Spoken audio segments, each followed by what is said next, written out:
Buckle up, space travelers. It's time to go live on S4 with Eric Cooper. Prepare to go to the edge. 3 years. Over 1,000 followers. 30,000 downloads in the archives.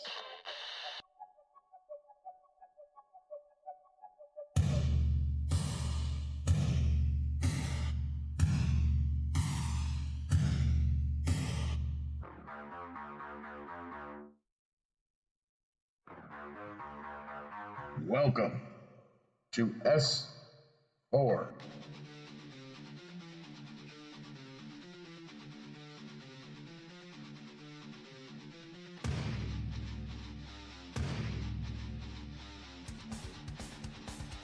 Good evening, ladies and gentlemen, and welcome to S4, the official radio broadcast of Forest Moon Paranormal, with host Eric Cooper and our panel of enlightened minds. Coming to you live from FMP headquarters located in the heart of Skagit Valley, Washington, at the base of the majestic North Cascade Mountains. We will take you through a journey of exploration as we examine every aspect of the metaphysical. From spirits, UFOs, Bigfoot, and conspiracies, to grounding, protection, astral travel, and everything in between, leaving you with a better understanding and comprehension of the world around you, and the entities that inhabit it.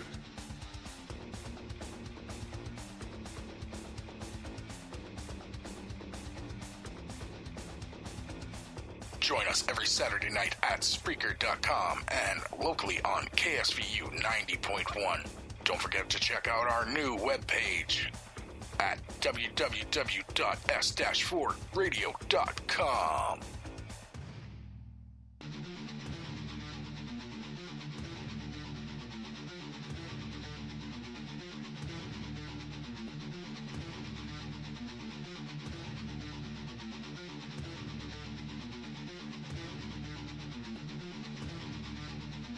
Now sit back, open your mind, get ready, because this is S4.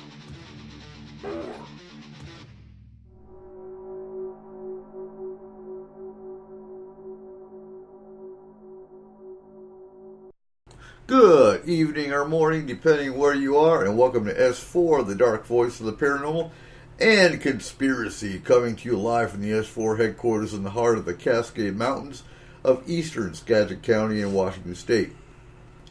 S4 is the voice where you're going to hear everything covering all aspects of the paranormal, from hauntings and alien interaction, Bigfoot and other cryptids, and everything in between that makes you question reality. We also cover topics for safety, such as disaster and terrorist response and preparation, veterans issues on Memorial and Veterans Days. And not only can you find S4 right here on Spreaker and at the website, but for our local listeners, also on KSVU 90.1 FM from 10 to 12 Saturday nights with our pre-recorded shows. So, tonight it's December 14th, and tonight we're going to do a potpourri show of Christmas monsters, the new Ghostbusters, and Project Blue Book. And something new, what is Homeland Security? So, today was my graduation party with my BA in Homeland Security, and so many people have no freaking clue what this degree entails, what Homeland Security even does, and, so we figured we'd go into a little bit of what this degree, kind of classes this degree taught, and what that means, what Homeland Security does. So tonight with us, we have Cole and Kayla Wegleitner and Don Davidson, our California consultant. So, all right. How are we doing tonight, folks? Perfect. Outstanding. Excellent. It's going to be a real small panel tonight, but that's okay. So I'm going to give you a heads up, too. I have joined Red Cross. And so what that means, I'm a DAT team member in training. The DAT team means Disaster Action Team. They're the ones that go out to disasters and especially locally, folks that have a house fire. The Red Cross comes in and offers them assistance. So with that being said, the fire alarm did go off tonight, so I'm kind of watching the phone, so I might be called away during the show, and in that event, Cole will be picking up and continuing the show. So just be prepared. I think the dam blew. What? I think the dam blew. No, the dam goes, whoop, whoop. Anyway, you don't want to hear that.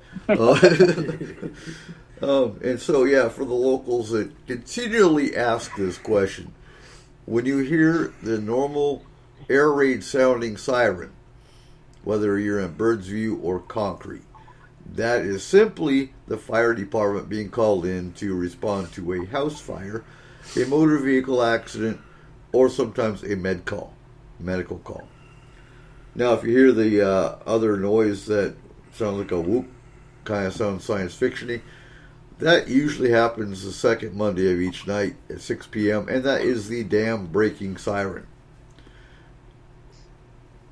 Now, with that being said, if that siren goes off and it's not a second Monday of the month, and it doesn't stop, that means you head for high country.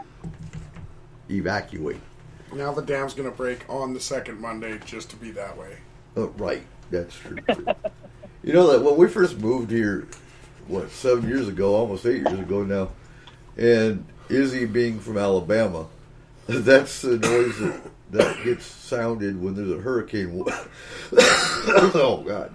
Hurricane siren or a tornado warning. So they kind of freaked out the first time that siren went off. It's like, no. You know what? I grew up in Big Lake, and that's the same siren that goes off anytime the volunteer fire department gets called out, or training nights. So, it's, interesting times up here. But, yeah, that's all that siren is a call out. So we're going to start off. Tonight's going to be an interesting night because the first hour we're going to talk about Christmas monsters or holiday creatures. Second hour we're going to do a little discussion about Ghostbusters, the movie, the new movie coming out. And I know, Cole, you wanted to talk about Project Blue Book a little bit too, didn't you? In the last hour, so today I graduate. I graduate technically next week, but tonight was a graduation party for my bachelor's degree. And I continually get asked, oh, what's Homeland Security even do? And we're going to go over a little bit about what Homeland Security is, what this degree means, what kind of classes you get given when you take this kind of degree, and clarify up some of those questions. So, Christmas creatures. We've done this show for the last 3 years now. And it was interesting because the first year we had a completely different set. Second year, like I said, was a completely different set of creatures. It's hard to find new ones. It still is. So you're going to hear some of the same information, hopefully something new. So, Krampus. I think out of all of them, Krampus has always been my favorite one. But, and I've said this on the show before, having spent 8 years in Germany, I've never heard of Krampus until a couple years ago. And that's because the movie came out. Now I've heard of Black Peter. That's racist. I know it. But, there's... And that got brought up here a couple years ago. Oh, my God. How can you say Black Peter? Well, he was called Black Peter because he was actually a chimney sweep. So he was black because of all the soot. But, with our politically... correct days today, we can't call him Black Peter. Let's call him Chimney Sweep Peter. Oh, there you go. Then again, how do you know he wasn't black? You don't. Was anybody alive back then when he first came out? Probably right. Not. Oh. So, yes, we are still getting over this flu crap going around. Basically just a hat. Like, if you call him N-word Peter, then yeah, okay. Well, yeah, no, I agree. Now you're in trouble. Right. So, Don, what do you got for us?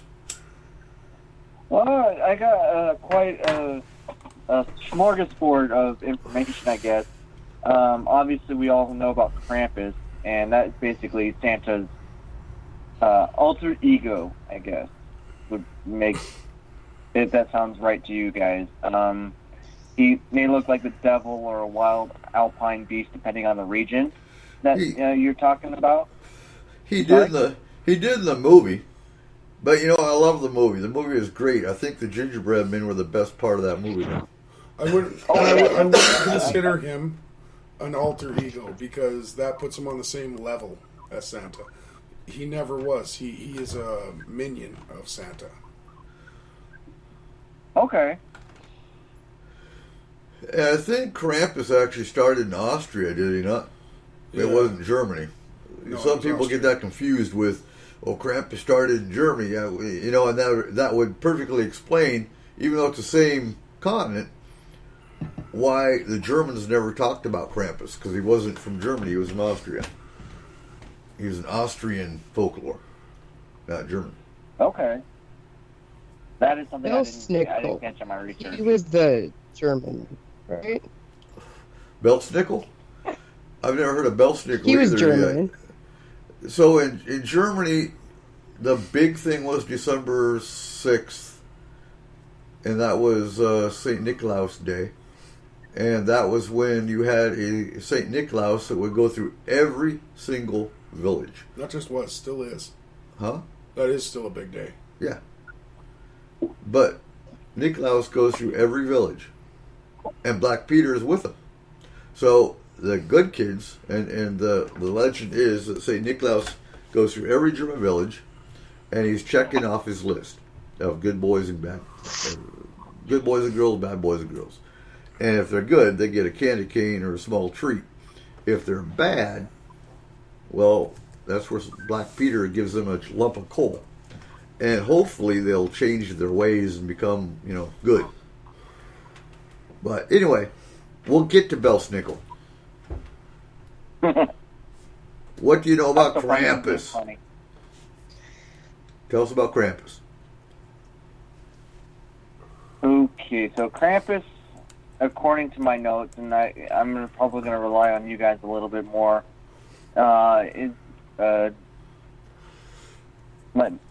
sorry, I'm getting my spot back in my notes. Krampus is celebrated on December 5th, which is the eve of St. Nicholas Day in Austria, so in other parts of Europe. So public celebrations that night may have many Krampuses walking the streets looking for people to beat. So I guess he beats the children if they're bad. In recent years, the tradition has spread beyond Europe, and many cities in America have their own Krampus nights now. So that's what I got for Krampus. Ooh. Yeah, he used to put him in his sack and beat him with cane. And if you go by the movie, he had a bunch of living snowmen. I don't think that's true, though. But watch the movie. It's supposed to be a horror flick. I love the guy's Humvee. That was awesome. It really made me cry when it got blown up. But yeah. Yeah. And Cole and I want a striker for Christmas. That's on our wish list. A striker. The things you could do with a striker. But anyway. Yeah, if anyone gets a chance, going to one of the Krampus festivals anywhere in Germany or Austria is supposed to be one of the most amazing experiences you can go do. It looks awesome. Yeah. It really does. I'm a big Samhain and Halloween guy, so that would just make my day. Right. Yeah, but this is like Halloween all over again, but it's all Krampus figures. Yeah. Yeah. Well, and it's Germany. They still love their beer. So. Oh, you man. I'm going Just to saying. start crying because I miss Germany.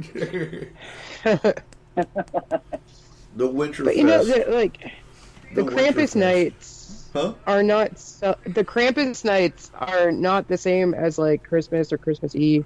They're celebrated on December 5th, which is the eve of St. Nicholas Day. Mm-hmm. Yeah. Yeah. We just said that. Did you? Where you Oh, been? wow. Yeah. I'm sorry. I guess I was gone. Are you listening? You're supposed to be listening. I'm trying. Anyway, what do we got on Belsnickel? I just like the name. He's a cookie. Tell us about All Belsnickel. right, Belsnickel is a male character from southwestern German lore who traveled to the United States and survived the Pennsylvania Dutch custom. It said that he comes to children before Christmas wearing tattered old clothing and raggedy fur, and carries a snitch to frighten children and candy to reward them for good behavior. Yeah, I guess in the modern times, the switch is only used for noise to warn children that they still have time to be good before Christmas. Then all the children get candy if they are polite about it. The name Belsnickel comes from the German Belsen, meaning to wallop, and nickel for St. Nicholas. So he's So Santa basically, Claus. he's gonna. He's like Santa Claus' Spank- cousin. Yeah. It sounds kind of like half the people upriver.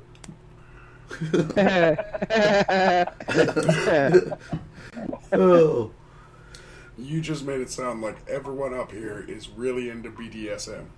no. No. Wearing furs and beating on kids with a stick. There we go. Or offering them candy from a white van. Well, there's that too. Oh. So, Oh, wow. so what about the Yule Lads? Who's got information on the Yule Lads? Oh, Kayla? okay. I got you. I'm here. Okay. So the Yule Lads, they're Icelandic. You know what I mean. Icelandic. There you From go. Greenland. So there's 13 of them. Each has a name and descriptive personality. They stole things and cause trouble around Christmas time. So they used to scare children into behaving. They had a lady that was basically like their mom, and she was called Gryla. Grilla. Yeah, she's like a ogress / witch who kidnaps children and makes them into her Yule Lads. Yeah.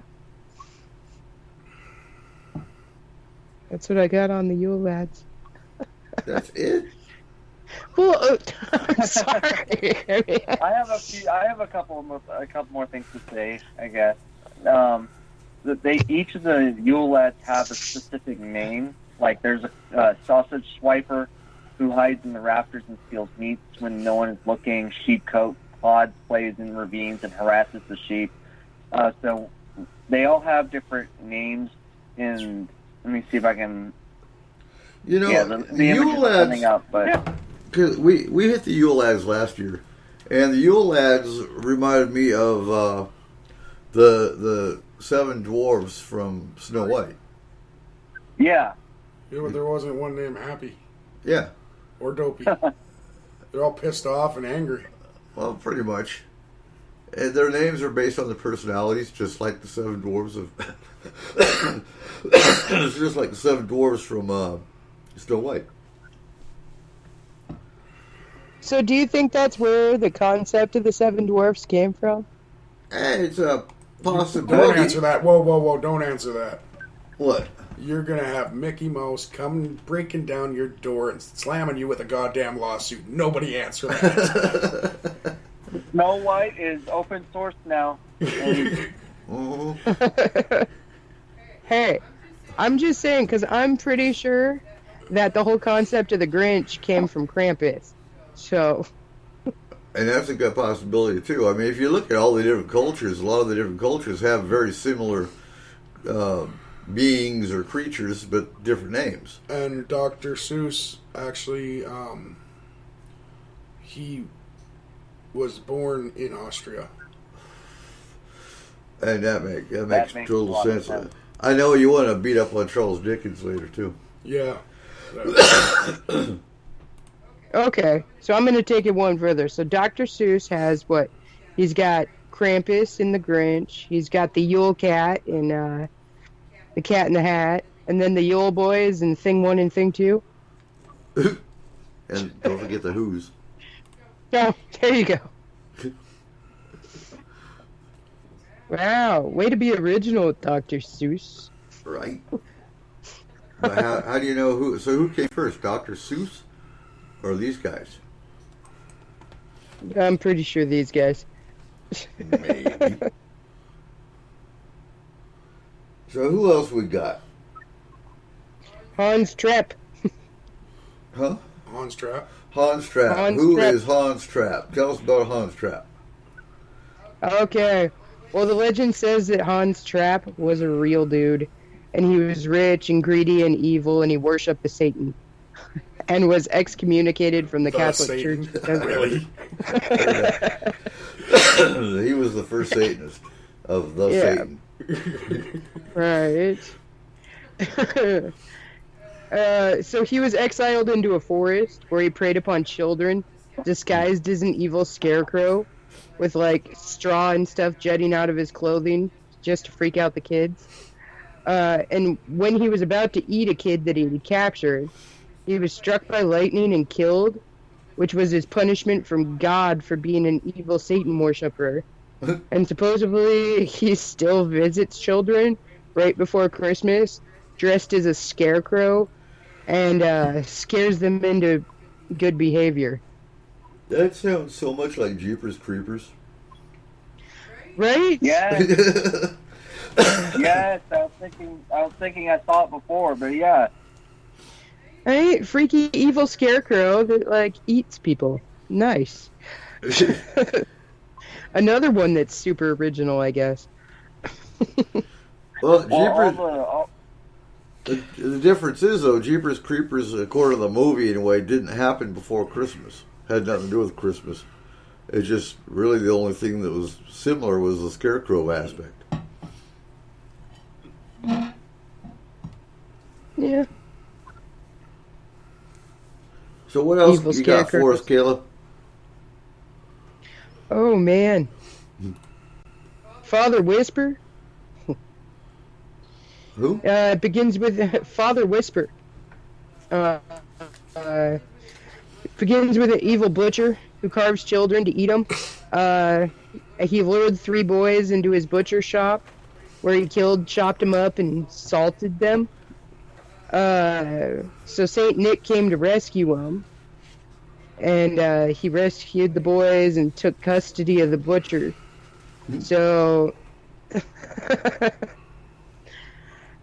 now St. Peter serves with these, what they're called, the boys of the butcher, and every year they take on Father Whisper and make sure that he doesn't steal children, butcher them up, and salt them and eat them. You talking about Perry Fouettard? Yeah, same thing. Yeah, he made his first appearance in 1150. Him and his wife lured a trio of young boys into their butcher shop so they could rob him. Slit their throats, butchered the children, placed them in the remains of a barrel. So when St. Nicholas discovered the crime, he resurrected the boys, punished Fouettard by forcing the butcher into his eternal service. So now he appears alongside St. Nicholas and dispenses coal and floggings to those who deserve them. God, what did you get for Christmas? A flogging? Right? That's what you're getting this year, don't even. Whoa. So who's got Mari Wid, the Christmas zombie horse? Oh, I didn't even know about that until tonight, so. So Mari... Gotta love a good You Christmas can't even zombie. say that name. Mari Lid. That's like a Christmas venereal disease. It's Lwyd. I think it's Mari Lid, because I think the W is silent, if I remember right. So he's a skeleton mare. He's a Welsh tradition. He rises from the dead and wanders the streets with her attendants, who are also fresh from the grave. It sounds like Nightmare Before Christmas, don't it? Well, don't the Welsh eat horse? Huh? Don't the Welsh eat horses? I believe so. Well, no wonder he's coming back to get them. Right? Like, So, Mary Lyd. Damn it. Mary Lyd has only one goal in mind: to get into your house. Oh, I'm locking the doors. Not like they can't go through the window, but to keep the zombie horse out, you must engage in a battle of wits, in a rhyme, no less. Usually on New Year's Eve, where the undead mayor is represented by a puppeteer parading a horse skull on a pole draped in a white cloth. That is Mary Lyd. And so we have PBR in the chat room. The Wicker Man is a giant effigy allegedly used by the Druids to perform human sacrifice, especially at winter solstice, according to the writings of Julius Caesar. I like that movie, but you know what? I don't like the Nicolas Cage version. I like the original better. But again, I think most of the time the original movies are always the best ones anyway. I didn't know there was an original. Ooh, 1970s? 1960s? Did you like this, Flash? Wicker Man, 1973. Yeah, that was the original. And I like that one a lot better. Oh, it's Christopher Lee. Huh? It's Christopher Lee. What? He's a good actor. Yeah. Oh, wow. What? Are you disagreeing? Nope. Want to fight about it? Don't even. Did we already talk about Babushka? La Buffin? Leave my babushka out of this. La Befana. Babushka. La Bafana? Yeah. In The Italy. Russian chick. So in Italy, Okay. Russia, and parts of Eastern Europe, she is a witch-like lady rooted in the fairy tale figure of Mother Holly, who doles out punishments for the lazy and riches for the hardworking. In Italy, she is known as La Befana. In Russia, Babushka. Each January, she packs up and sets off on a broomstick to join the three kings, who are also seeking the Christ child. She searches every house, and if she finds a child there, she leaves cookies and gifts behind. Nice. That's a good witch. What about that? Lutens? Lutens, or I think that's how it's pronounced. He's the creepy little hobgoblin guy that goes around with Father Christmas. Talk about the Helps him Tompkins. out. Yeah, there we go. Yeah, the Tompkins from Scandinavian folklore. He looks like a gnome. No, it's like a... No, not that guy. Okay. He's like from Normandy. God. I gotta see if I can find him somewhere. Normandy. Yeah, he's the creepy little festive hobgoblin. In some places, Lutens. that's called Santa. I'm looking. Boom. Anyway, tell us about him. I just did. That's what I know. Oh. He's a creepy little hobgoblin that travels around with Father Christmas and eats the sweets for him so that he doesn't get overly fat. That's a little bit late for that, isn't it? Right? That sounds like doctor dentist propaganda. Oh, wow. Oh, you're talking about the Lutens. Yeah. Yeah. There we go. They're naughty and nice. They're a type of festive hobgoblin, although French folklore, Lutens are also present in Lapland to help Pierre Noel and eat candy. Right. There you go. They're eating his candy for him. All right. And we talked about Pershta yet? No. Who else you got, Don? Frau Parchta. Yeah.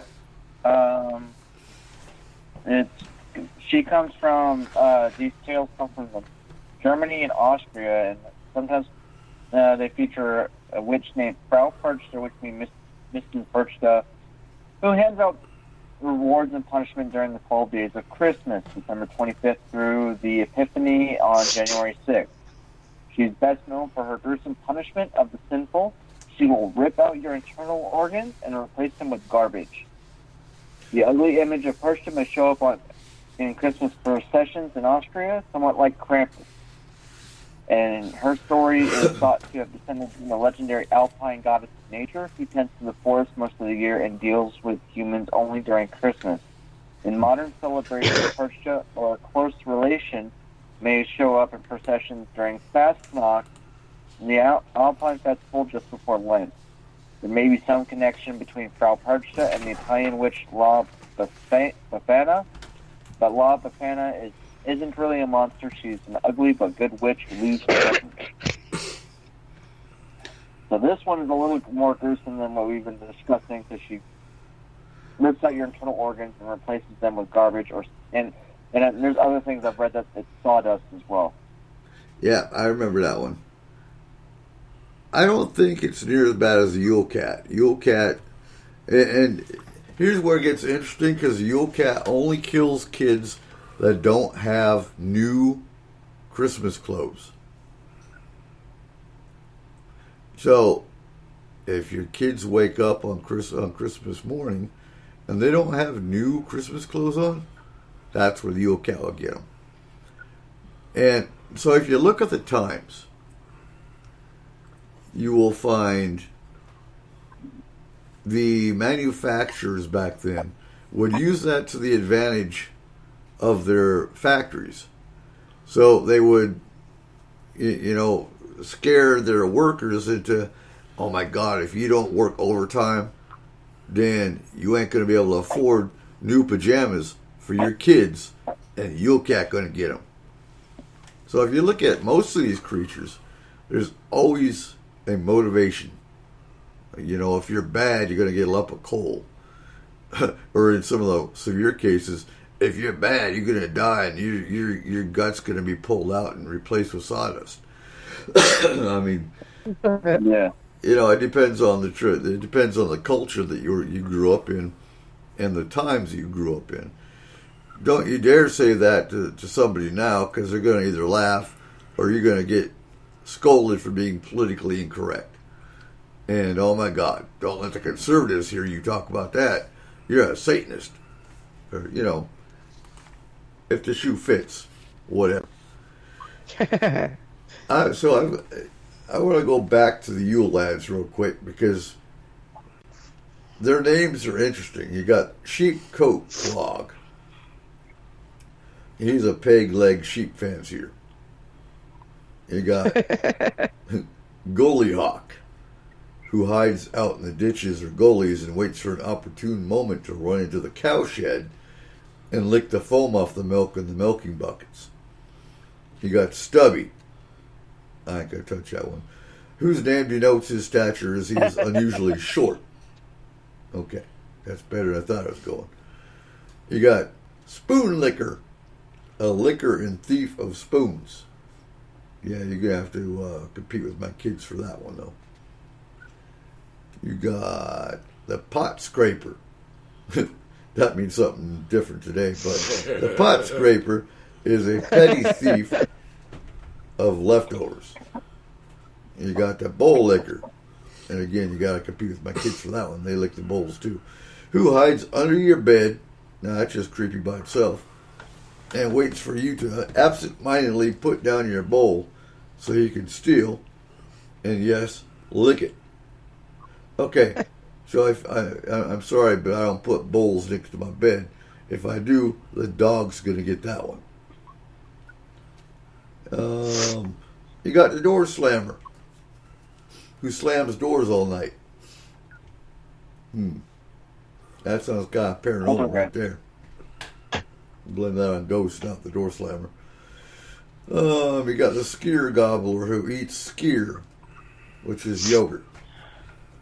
You got the sausage swiper who steals sausage. You got the window peeper who watches you from the windows. Okay, I'm going to stop right there. Up here? We have window peepers. Yeah, but the window peepers up here are going to get shot. Say it ain't. You can argue with me all you want. Where the fuck is the Christmas spirit there? I'm going to shoot a window peeper. I don't got to worry about it where I live, though. Jeff, run! Oh. You got the... Now, this is just weird by itself. You got the doorway sniffer. Nice. Who uses incredibly large nose, don't touch that one, to sniff through the doors to find bread. I like this one. Oh. Meat hook. Meat hook. So, meat hook, who always brings a hook along with him so he can steal meat. Now, that's interesting because if you ever worked in a butcher shop, they actually have a meat hook. It's a hook that you hook under the carcass of an animal and drag him into the butcher shop to cut him up. So, yes, there is such a thing as a meat hook.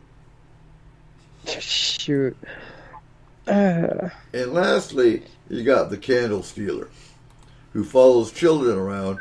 And again, I really suggest you don't try this at home, so he can steal the candles, leaving them in the dark. That's just rude. And these are the 13 sons of Gorilla. That's where the Yule Lads came from. We talked about Gorilla earlier. And it's interesting because in the notes that I've got here, much like the Disney version of Snow White and the Seven Dwarfs, but here we got 13 of them. And that is Icelandic. Hey, so, have you ever heard of this weird Swedish town tradition of putting up a straw Yule goat? Oh, yeah. I have heard of that one. I think we talked about that one last year. Did we? I based my whole life upon that. Oh, I was just reading this article, and it was saying that that there's this little town in Sweden where they put up a gigantic straw goat at the beginning of the Christmas season, and then they take bets on whether or not the goat's going to make it through Christmas. Because they have a tendency of getting the goat burnt down by all different weird and strange happenings. So it says that over the past 50 years, the goat has been burnt down 35 times. And that in 2005, a group of people dressed up as Santas and gingerbread men ran at the goat and shot flaming arrows at the goat until it burnt down. That poor goat. I like goats. Yeah. And that one time in 2001, an American tourist burnt the goat down because his Swedish friend told him it would be funny if he did it, and he ended up in jail for 3 weeks. That's not near as bad as the goats that we have to deal with in the Army. So, considering you spent time in the Middle East, I'm going to leave that one alone. Oh, I'm not even talking about them goats. I'm talking about, so if you go, and I'm pretty sure PETA and all of them got involved by now. In fact, not too long ago, a few years ago. So if you go 18 Delta, which is Special Forces medic, part of your training is they will shoot a goat in the heart. And you have to keep that goat alive using your training. Now, if the goat dies, you don't fail. It's just as long as you go through the proper medical procedures, that's what they look at. So you're much more apt to die as a goat going through 18 Delta school with 18 Deltas as, well, the Christmas goat. Either one of them I wouldn't want to be, but I'm guessing they started using goats after the draft was over. Oh, that would have been back in the 90s. Well, yeah, because before that. Oh. So you got you got any other creatures for us, Don? Anyone we've missed? I'm going through my notes right now. We did talk about the Icelandic Yule Cat a little bit.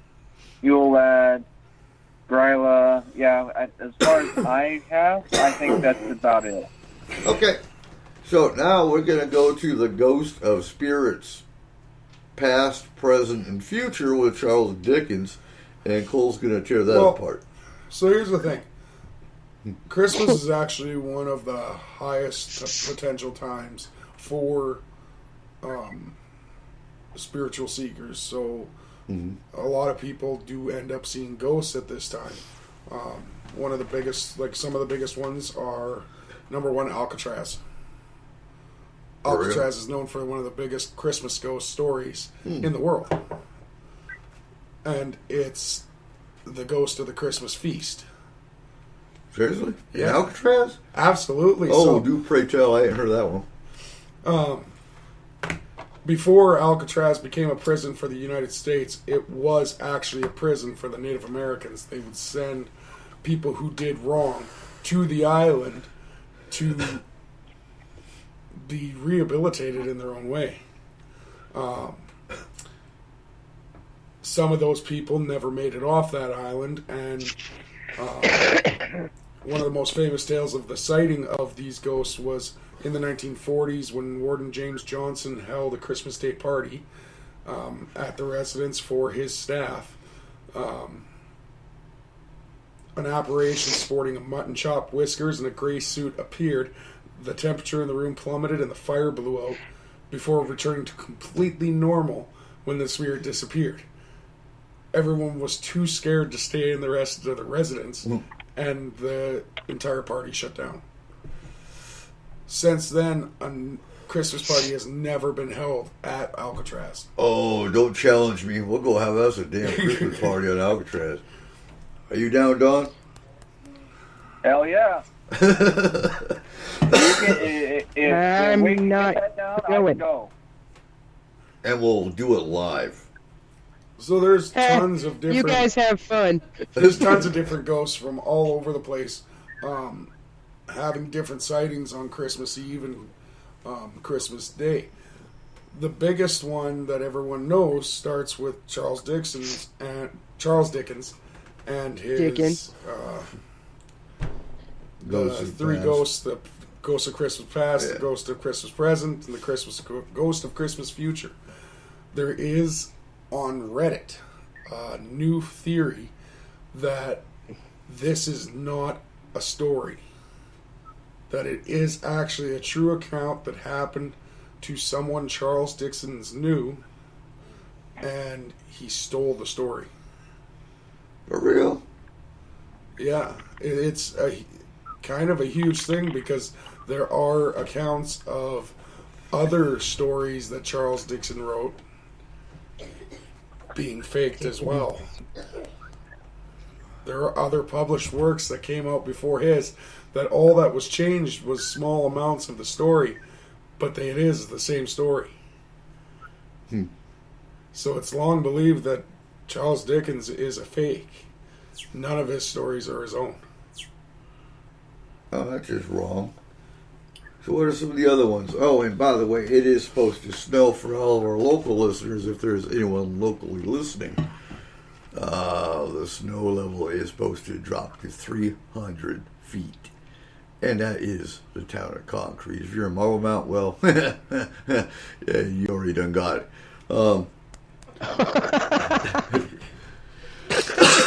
It's probably already started. I'm looking at the window now.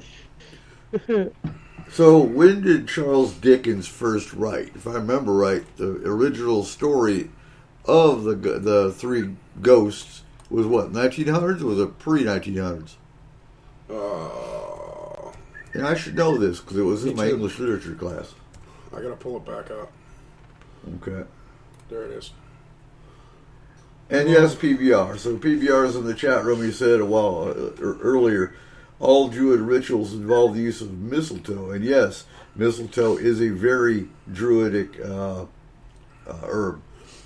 Druids use mistletoe for a lot of different stuff. So A Christmas Carol was published in 19th of December, 1843. 1843, there you go. Okay. So yeah, it's very old, but he probably had neighbors. He probably heard stories. And, you know, you look at all the movies that have come out over the spirits of Christmas. I still think the spirit of Christmas is nothing more than the joy of giving gifts to each other, and, you know, the feeling of family, and that to me is the spirit of Christmas, not a paranormal spirit that's coming to haunt your house. You know, one of the best things I've ever heard of the whole the three ghosts was the fact that there was a small play done in New York where the artist who wrote the play took it in a whole little bit of a different direction. And so when the last one is coming out, it's the Ghost of Christmas Future. And in every story you read, every movie that you see, it's always this like dark hooded figure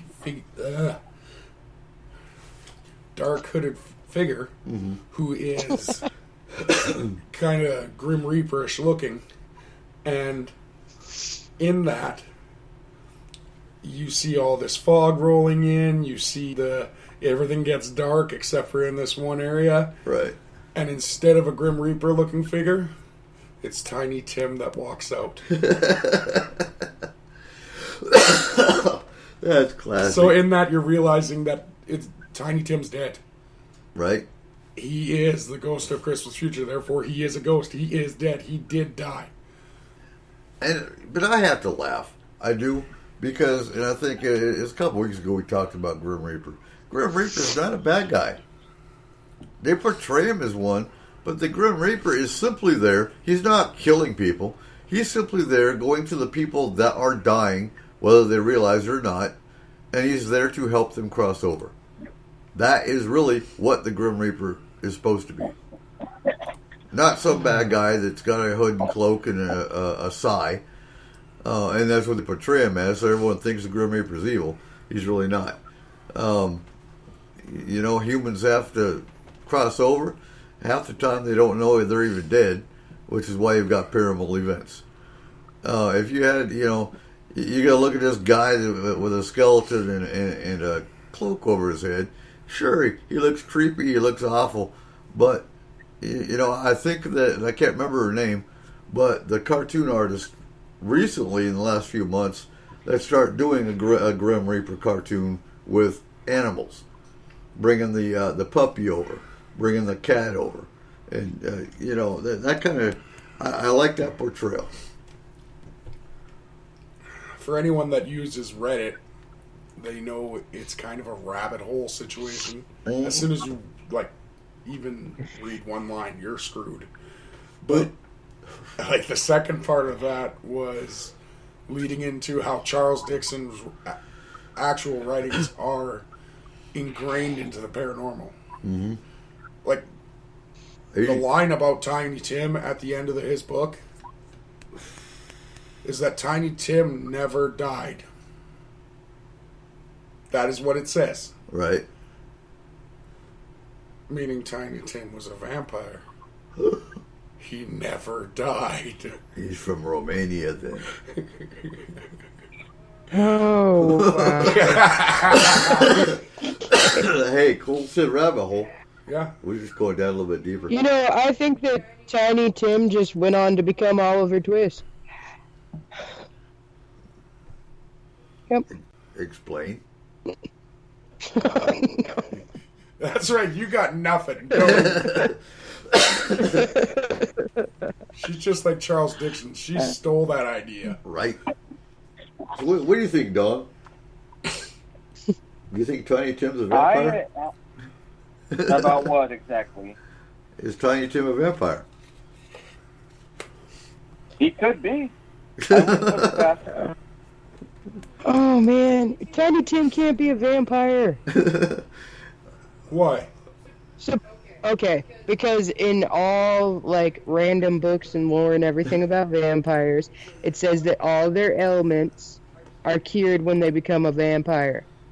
So therefore, he wouldn't have a limp. He wasn't a vampire at the time of the story. But the end of the story okay, so says Tiny Tim so never he was died. all good, and then he got eaten, and he never died again. So, no. It still makes I think he's meaning it. He's meaning it in a like literal work of art. Like he never died. He lived forever within the story of A Christmas Carol. You know? So really, the little kid was dead the entire time. This isn't the Sixth Sense. Hey, let's channel Tiny Tim and show him a mirror. And spray him with garlic. Oh my gosh. Actually, that no longer works. It doesn't?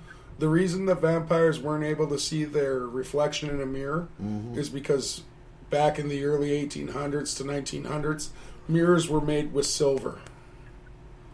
Oh. They are no longer made That's with a silver, therefore. vampire. I want a silver bullet. But they're like $50 a piece. I can't afford $50 a piece for a damn silver bullet. But that is actually Let's the just- reason conceived that vampires couldn't see their reflection. Okay.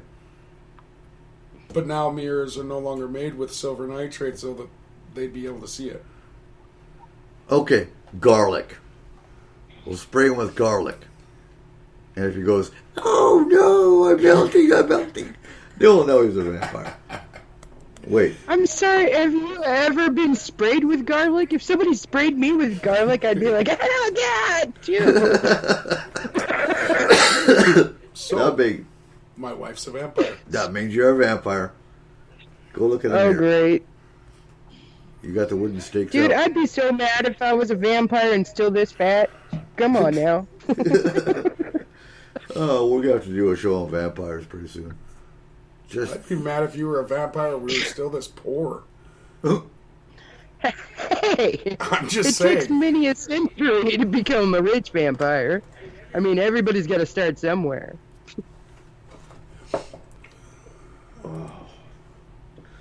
So, are we missing any creatures of Christmas? And thankfully, I don't think so. our show doesn't play during the daytime because then we get complaints because we're scaring the children. That's why we're a late night show. Well, and that is something we should put out because it is near Christmas time. For anyone listening, if you got young kids, this is probably not the show for them. We forget the disclaimer in the front. That's your fault. You're supposed to be thinking about these things. Yeah, I can point the fingers now. Hey now. But no, seriously, when this show was first airing on terrestrial radio, they got complaints because it was being aired on a Wednesday during the daytime. And it's like, really? How come your kids aren't in school anyway?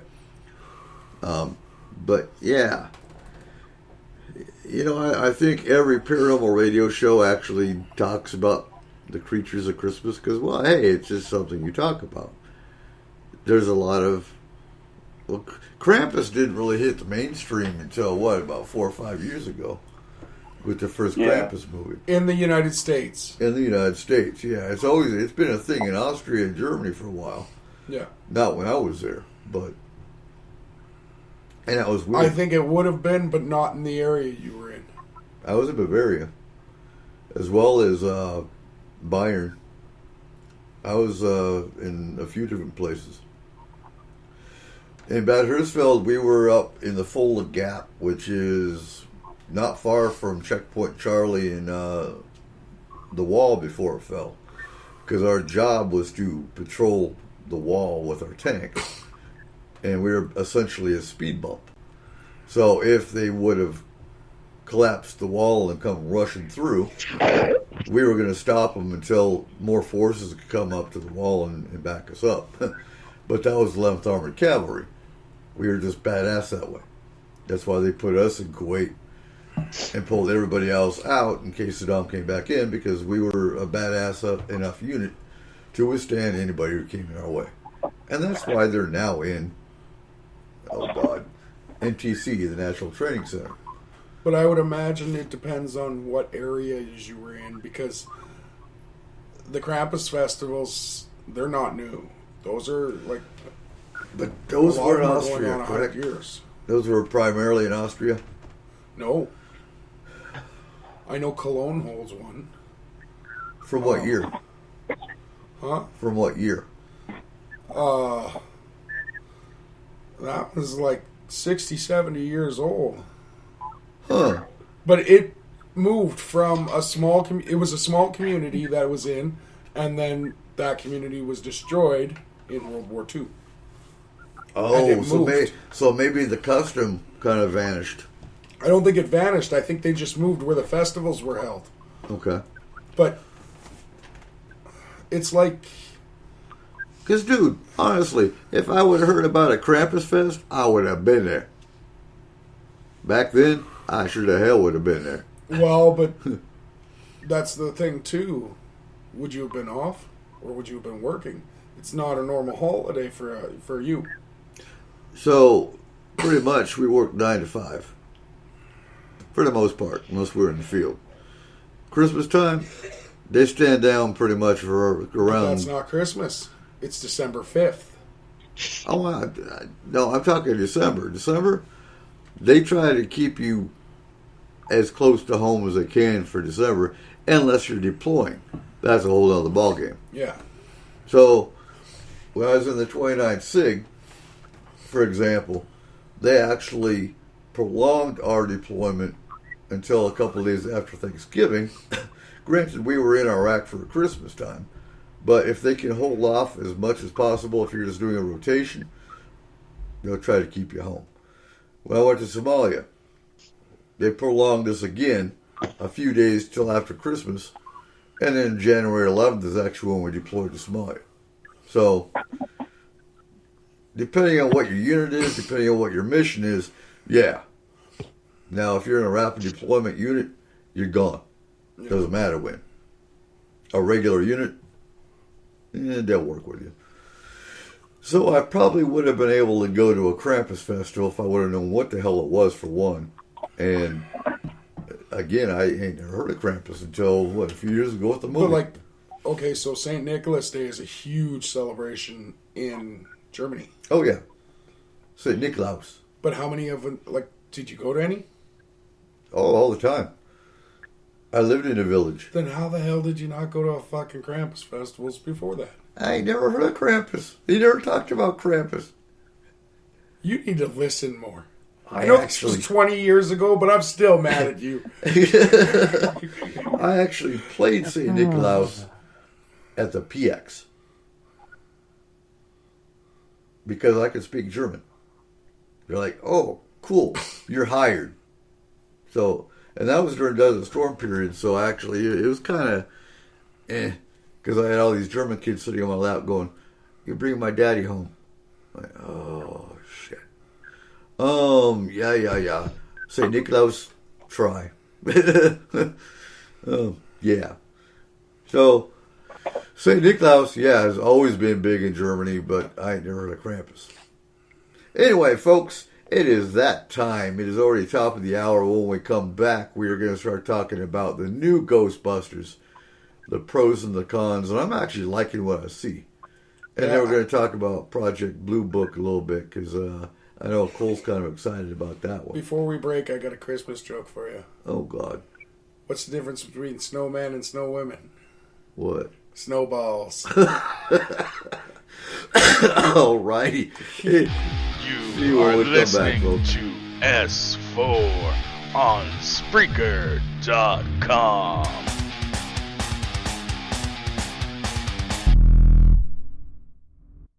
Forest Moon Paranormal is a non-for-profit emergency response team that handles all aspects of the paranormal, helping you your family, friends, and community since 2004.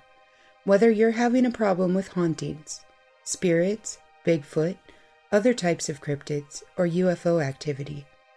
Maybe you're just unsure of what's bothering or terrifying you. Or maybe you're just afraid of criticism and disbelief. FMP is here for you. We handle cases globally and locally from our headquarters in Skagit County, Washington. We never accept any form of payment for our services and are 100% confidential. You can find us on Facebook under Forest Moon Paranormal. You can private message us for assistance, or just come join in the discussion and become part of our growing FMP community. Hey S4ians, please check out one of our newest sponsors, Wiser Books. They're an imprint of Red Wheel Wiser. They publish books across the entire spectrum of occult and esoteric subjects. Their mission is to publish quality books that will make a difference in people's lives without advocating any one particular path or field of study. They value the integrity, originality, and depth of knowledge of their authors. Please check them out at redwheelwiser.com. We've had several days of 80-degree plus weather here in Concrete, Washington. My family's favorite way to keep cool in this heat is to stop by Java Zone 2 and grab a delicious iced latte for me and a blended mocha for my husband. Our son just loves their creamy milkshakes, and our daughter can't get enough of their ice cream. The best part is, Java Zone 2 is conveniently located just off Highway 20 beside Loggers Landing. And I'm proud to shop local for a business that has been a staple of the Concrete and Upriver community since it opened its doors in 2010. So if you're looking for a way to keep cool in this summer heat, come check out Java Zone 2. They're fast, friendly, and local.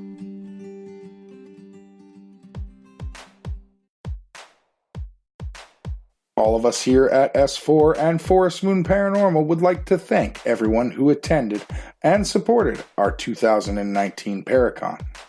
It was an amazing event that we couldn't put on without our sponsors, our speakers, and our volunteers.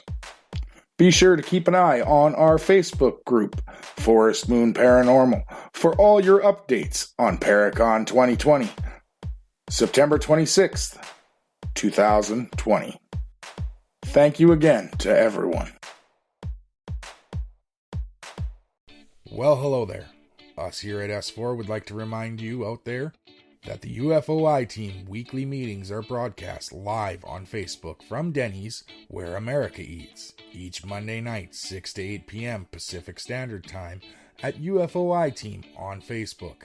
The UFOI team's gear, product store, and newsletter are located on their website at ufoiteam.com.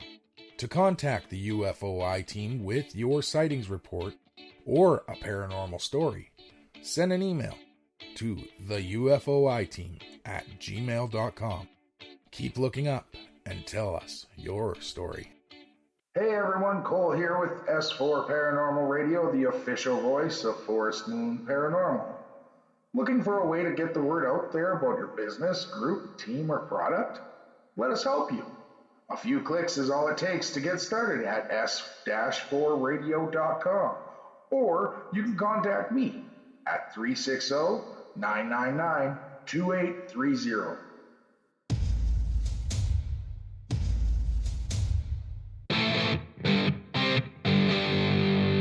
Welcome back to S4 with your host, Eric Cooper. Alright, welcome back to S4. If you missed the first hour, you just missed the first hour of, Christmas Creatures. And now, we're going to talk about the new Ghostbusters versus the old Ghostbusters. And where do we see it going? And then we're going to talk a little bit about Project Blue Book, as the new season's coming out. So, with that being said, you know what? I loved the original. The second one, with the exception of the, what do they call it, when the originals pop in? Cameo, there you go. Yeah, when they made their cameo appearances, I thought that was great. But the third one, you mean? So the third one. You're talking the one with the chicks. The There you third go. one. There you go. The third one. Yeah, the third one. Okay, so just to clarify, the trailer for Ghostbusters Afterlife, which is what they're calling this new one, has just released. It is coming out the 10th of July, 2020.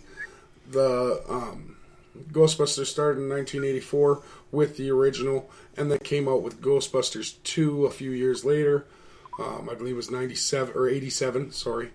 Then they released a third one in 2016.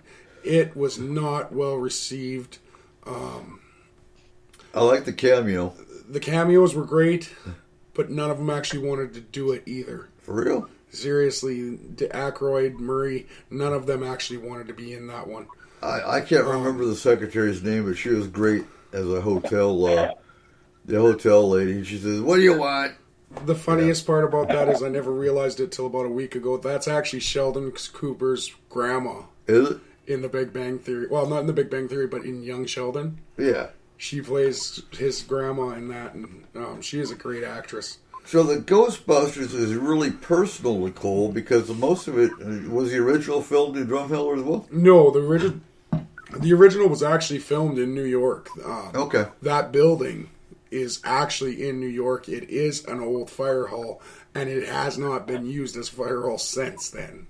Well, I can't imagine why. They probably made it a Ghostbuster museum. It still sits empty. Huh? It's condemned now. Yeah, it sits empty. It hasn't been used since the movie was made. Oh, wow. The reason that this has been always... Ghostbusters came out the day or year I was born. It is something that I have followed since I was a little kid. Between me and two of my best friends, we had every toy that Mattel brought out with Ghostbusters, Where's that now? Huh? Where's your toys now? Oh, my mom sold them all. Oh, my God. I know. What a woman. So... She's a nice lady. Hey, that's not very nice of you. So this one is not a reboot, it is a continuation. So we're starting out seeing a young family of a single mother and two kids who find out that their grandfather is one of the actual Ghostbusters. Everyone from the original cast has decided to rejoin except for one. Rick Moranis still will not break his rule that he's not coming back to film. Didn't one of them die? Yes. Harold Ramis died in 2014, so he didn't actually even see the reboot that they did with the girls. Right. It's probably a good thing. He would have been turning over. But that one also was directed by Paul Feig, which he's never had anything to do with the actual Ghostbusters. Mm-hmm. This one will be it is being directed by Jason Reitman, who is the son of Ivan Reitman, who produced the original two. So that's kind of awesome. Yeah. Like, everyone's coming back. The actual Ghostbusters 3, or Afterlife as they're calling it, was filmed in my hometown of Drumheller. So one of my dad's best friends is actually going to be in the film. He was paid as an extra. My dad had a chance to sit in Ecto 1 and go around throughout town in it, but he gave it up to give it to a young kid that he thought it would mean more to. But he did tell me that for a 1958 Cadillac, that is not a 1958 Cadillac engine underneath that hood. I'd imagine not. He figured out eventually that is a 500 horsepower Corvette engine underneath that hood. For real? Absolutely. So that is a very cool thing. I want that car. So I know your dad's shop is actually seen in the trailer as well. Yes, they pan over the town of Drumheller with the water tower in the front, and in that picture you can actually see my dad's shop that he owned for 23 years. So it was kind of a cool thing to see, kind of a cool thing to show my kids.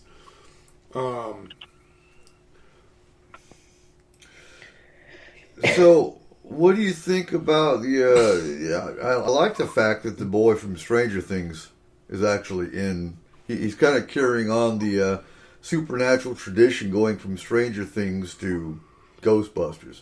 Yeah, he's and the girl who plays sorry. He was also in It. Oh, I forgot about that. That's right. The girl who plays his sister is also in. She's been in quite a few movies. I can't actually come up with them. Well, Captain Marvel's her number one right now. McKenna Grace. Very good little actress for her age. And she will be the other kid. Those are the only two they've shown so far, really. It's kind of cool seeing the younger generations getting more into principal roles. Well, it's not just that either. So, for a lot of people in this field, the paranormal field, they saw Ghostbusters as a kid. Right. That was kind of a starting point. They were like, I want to do that.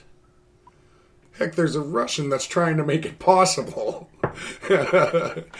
So, but now we're going to have a whole new generation of young kids who are able to, again, identify with these new characters while still being able to see the old characters, because all of them are reprising their original roles. They're not coming in as cameos. They are actually reprising their roles. And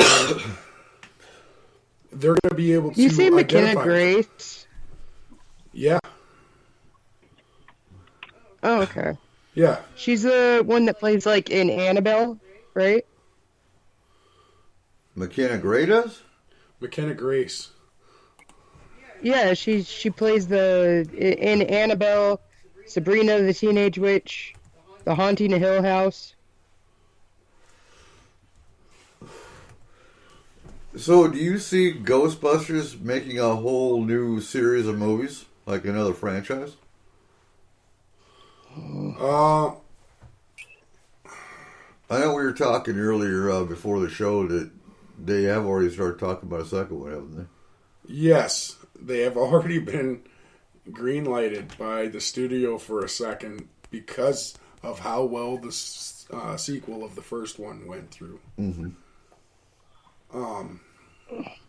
But then again, after the second one came through the first time, when they went for the green light for a third, which they did immediately afterwards, they didn't get it. Huh. Okay. Even though the second one was that well taken in, I think honestly the studio felt that they took it as far as they could. And I think if we get one more sequel out of it, that'd be it. They won't go for a third? I don't see it happening because, again, they're going to end up taking it as far. There is only so much you can do with that. No, Ghostbusters goes after Bigfoot. Now you're getting I don't know. They had TV shows. Yet. Huh? What was that, Kayla? They had the Ghostbusters TV shows.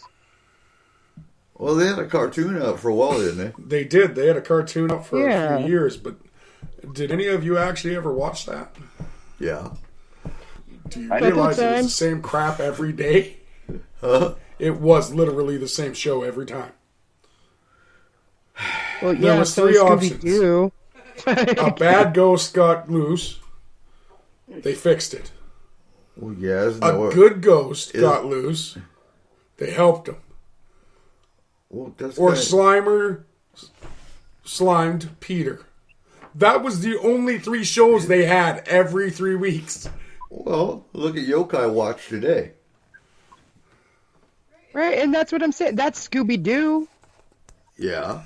Scooby-Doo. Same exact thing. It is, but here's the thing. How many times have they tried to bring back Scooby-Doo and it doesn't work? Well, it bombed after the stupid movie came out. It's no longer a relatable thing. Huh? It's no longer a relatable thing to kids. You know, and Cheyenne and Anthony were into Scooby-Doo for a while. The old ones. The old ones. Yeah. But the problem is nowadays, like back then, that could hold our attention. We were dumb. Let's admit it. We were dumb. We were dumb as shit. Yeah. But nowadays, kids are getting smarter. They have the internet. Back then it was, Shiny. Yeah. Come on, yeah. And it still happens today a little bit sometimes. But you can't. So what do you think, Don? PBR, whose number is that? Yeah, PBR is releasing some 1-800 number on the chat screen. Well, at least it's not a 1-900 number. And I wouldn't call it one. Well, I'm not going to call it anyway. Unless it gets Wonder if it's Miss Cleo. We'll see how it does. All right, so what do you think, Don? Do you think they did good by picking up Ghostbusters again? I think so. I think that last movie, the one that was with the girls, I liked it. I thought it was hilarious. I thought everything about it was awesome. However, it didn't really follow the storyline. I'm glad that they're picking up on the storyline that was left over from the first two. And I'm actually looking forward to seeing, again, that kid that plays in Stranger Things. I think he's an amazing actor, and I like following him. So yeah. Anything he's in, I kind of want to take a gander at because he's a really good actor. He is. I still haven't finished the last season of Stranger Things. What was it, season 2, season 3? 3. Yeah, I still haven't finished season 3. I need to pick that back up, but I'm kind of stuck on Blacklist right now. I never did get caught up on that one, so I'm watching the entire show again on season 3 right now. And then I'll pick up Stranger Things again if I don't get stuck on Criminal Minds or something. So, I think Dan Aykroyd's getting too old to pick up too much more. What do you think? No. No? You think he's got some more movies out under his... Dude, Clint Eastwood is 98. Yeah, but you feel lucky, punk. I mean, I even at 98, you still go, oh my God, yeah, cool. Yeah, but he's still an amazing actor. Oh, well, he is. And he plays some pretty heavy roles. Mm-hmm. As well as directs. I think my favorite, newest one he's got is, The Mule. Huh? The Mule. I haven't seen that one yet. Oh, no. Oh, it was hilarious. I'm trying to remember Gran Torino? Huh? Gran Torino? Gran Torino. Yep. He was, it kind of pissed me off he didn't make it to the end, but he did it for a reason. But he was still a badass in that movie. I am excited to see his new one. The Mule? No, Or does he have another one coming out? Yeah, he did a movie about that, the guy with the bombings. Who? What? The Unabomber? Yes, Richard Jewell. What's that one? Huh.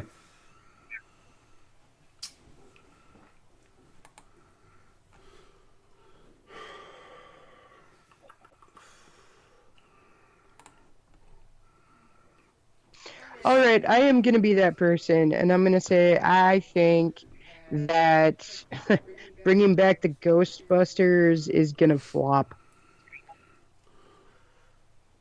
Why? Honestly, it is a concept that might work with some people from like our generation, maybe a little bit older than us, sure. But I don't think that it's something that's going to draw attention of the younger crowd that they need to. I've got to say, see it being there. Cheyenne and Anthony love Ghostbusters, and that's what the hell is wrong with you, woman? Hey, I'm just saying, there's a lot of stuff out there that you can watch that isn't just another remake. Yeah, you sit there with your Caillou little bull crap kid. Friggin' me and the boys are gonna watch Ghostbusters. No. Okay. I hate that show. Caillou is terrible. I think it does depend on how they take it. I think this next movie, from what I saw with the trailer, looked great. I think they made a great choice with the actor, with the kid from Stranger Things. Again, that was a perfect choice for picking it up. I think they're bringing back old gadgets to bring out the old dogs like me and Eric and all of us guys that saw it as a younger generation, and they're bringing out new gadgets that this young girl McKenna is making. Her name's Phoebe in the show, and she is a scientist just like her grandpa. She is into all that, and she's making a lot of this work while her brother, played by the kid from Stranger Things, he is a gearhead. So he is the one who actually finds Ecto-1 and starts it running. Yeah, that's, I think, my favorite part of the trailer is when they pull back the tarp and they show the license plate, Ecto-1. You're like, oh my God, there it is. Well, and then they realize that the Ecto-1 also has features that we never got to see in the original movies. Yeah, the chair that swings out. It has a gunner chair. Uh-huh. That was never featured in any of the original movies. That was something that Ray and them would have added afterwards. Right. Because Ray was the gearhead. Huh? Ray was the gearhead in the originals. Yeah. He was the one who got that car running. Okay. I could see that. And maybe he added the aftermarket gunner chair to the Ecto-1. I would think so. So, yeah. And we're not spoiling anything. Go watch the trailer. We can always throw the link to the trailer in the chat room for those that haven't seen it yet. You've got to watch it. It really kind of sparks that excitement if you haven't heard of the new one coming out. You got anything to add, Don? No, I'm just super excited to see it. I'm a big fan of anything paranormal. So you know what? Anything that has to do with it, I'm on board. And when it comes out, we'll have to do a show just on the new Ghostbusters. Well, and we got a lot of new paranormal stuff coming out this year. Yeah. The critically acclaimed show Haunting of Hill House. I don't think I've seen that one yet. See, and that's on Netflix. It's got a second season coming. Okay. And that was just announced last month. Yeah, that's one of Kayla's favorites. No. I thought she was going to cry. She jumped so hard. Oh, seriously? Oh, yeah. I still haven't seen the new... I was not expecting that. I haven't seen the new Annabelle yet either. We just watched that. Yeah. It was not great. No? Apparently we got a new Conjuring coming out. Oh, wonderful. Probably off the storyline of the Warrens. Yeah, they both signed back on for it, the two actors that portray them. Okay. So that might be okay. That might be okay. So let's talk Blue Book. So I'm going to say right off the top, I was excited about the Blue Book series coming out. It was a little too, the way they portrayed it, it was supposed to be more fact-based than really what it was. If you don't know anything about the history of Blue Book, it would be a great show. But having been in the UFO field for close to 30 years and studied Blue Book, I was thoroughly disappointed. J. Allen Hynek, being involved with Blue Book, was, from my understanding, a lot more skeptical coming into it than what they showed him in the TV show. They really butchered the whole. I'm at a loss. Oh my God, it's late. Betty and Barney Hill. Yes, they butchered the Betty and Barney Hill case. There was no implant mentioned in the Betty and Barney Hill case. they completely destroyed that case if there was any fact to it. They didn't find an implant at the base of his neck. It wasn't removed by Betty. Betty and Barney were actually an interracial couple. In the TV show, they were both African American. So if you want to look at fact, to my knowledge, too, Blue Book never found a bunch of alien bodies in a military base warehouse. I think my favorite one was episode 2. Yeah. That was my favorite one. Monster. Yeah. That one was that was cool. That one was pretty good, although an owl was never portrayed in the Flatwoods Monster. Here's the thing.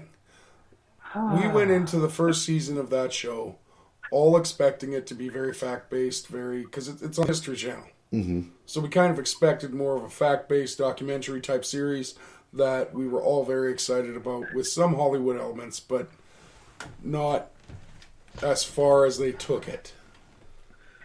And what the hell is concentrating on the Russians like they did was insane. That was too much. That was stupid.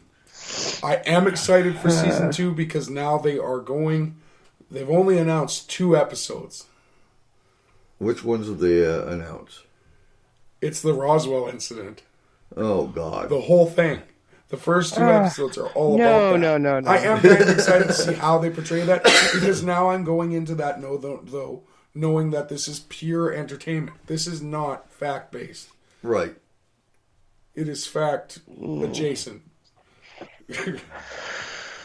So what was your perception, Don, of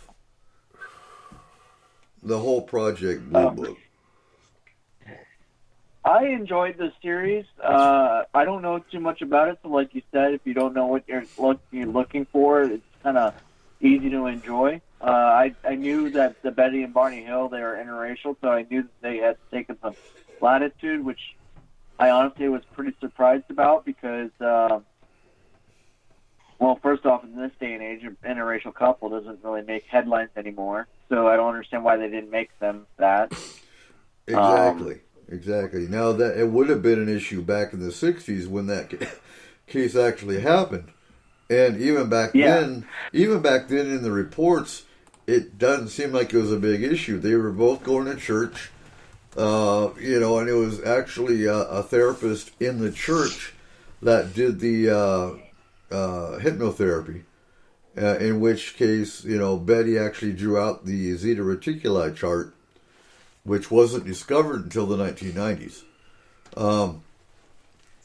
But it was never an issue in the case files of the Betty and Barney Hill. So why it would be a big issue to make it more fact-based for the TV show is kind of weird to me. And why are you going to throw in an implant? That was just... If you're coming from like you said, a History Channel TV series, I'd expect a lot more research done, a lot more fact-based portrayal in a TV show. But you're right, Cole. Now that everybody knows it's entertainment only, I wish they would push that more on Ghost Adventures and the other paranormal TV shows, because too many people take that as fact, and it's not. There's no fact. Oh no, it's a demon. No, it's really not. It's probably an attachment. But everything on TV anymore is a demon. Do you really think demons give 2 shits about the human race? Not really. There's good demons, there's bad demons. And that's just a fact. But too many paranormal TV shows portray everything as a demon, which is so far from the truth, it's not even remotely, no. Okay. So yes, The Conjuring is getting a new one. It's called The Devil Made Me Do It. And it will serve as a sequel to the Conjuring series, and so Conjuring 1 and 2, and then it will also be the 8th installment of the Conjuring universe. Okay. Which is, that doesn't surprise me, because it's based on the works of Ed and Lorraine Warren, Ed and Lorraine Warren were Catholic, if I remember right. Yes. And so a lot of the cases they did, nothing against them whatsoever. I think they were great for the time period that they were in, because they were actually the original paranormal investigators that brought, the paranormal to the forefront. But again, with them, everything was a demon. Now, coming from the Catholic faith, and with exorcisms being new to that faith, as far as what the Vatican was pushing, maybe that was part of it. Because they worked a lot with the Vatican and the exorcism division. Yeah. Their job with a lot of their cases was to get the evidence that it was demonic and send that to the Vatican for reinforcement.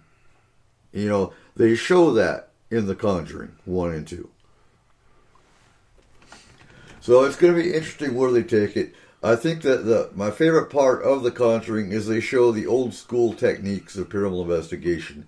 They put the flower on the floor to look for footprints. They put the bells on string across doors to try to get evidence that's more physical in nature.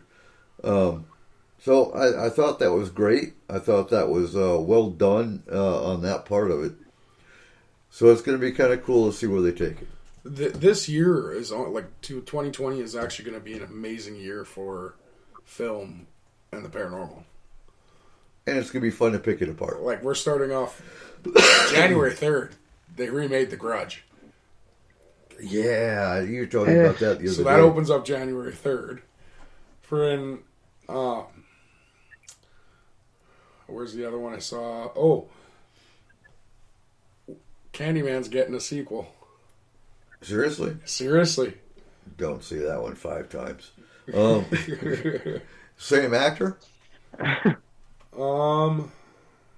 Is he coming back? I lost it now. There it is.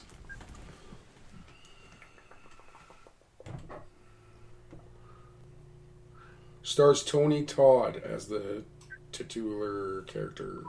Is he the original? I don't think that name so. Name doesn't ring a bell.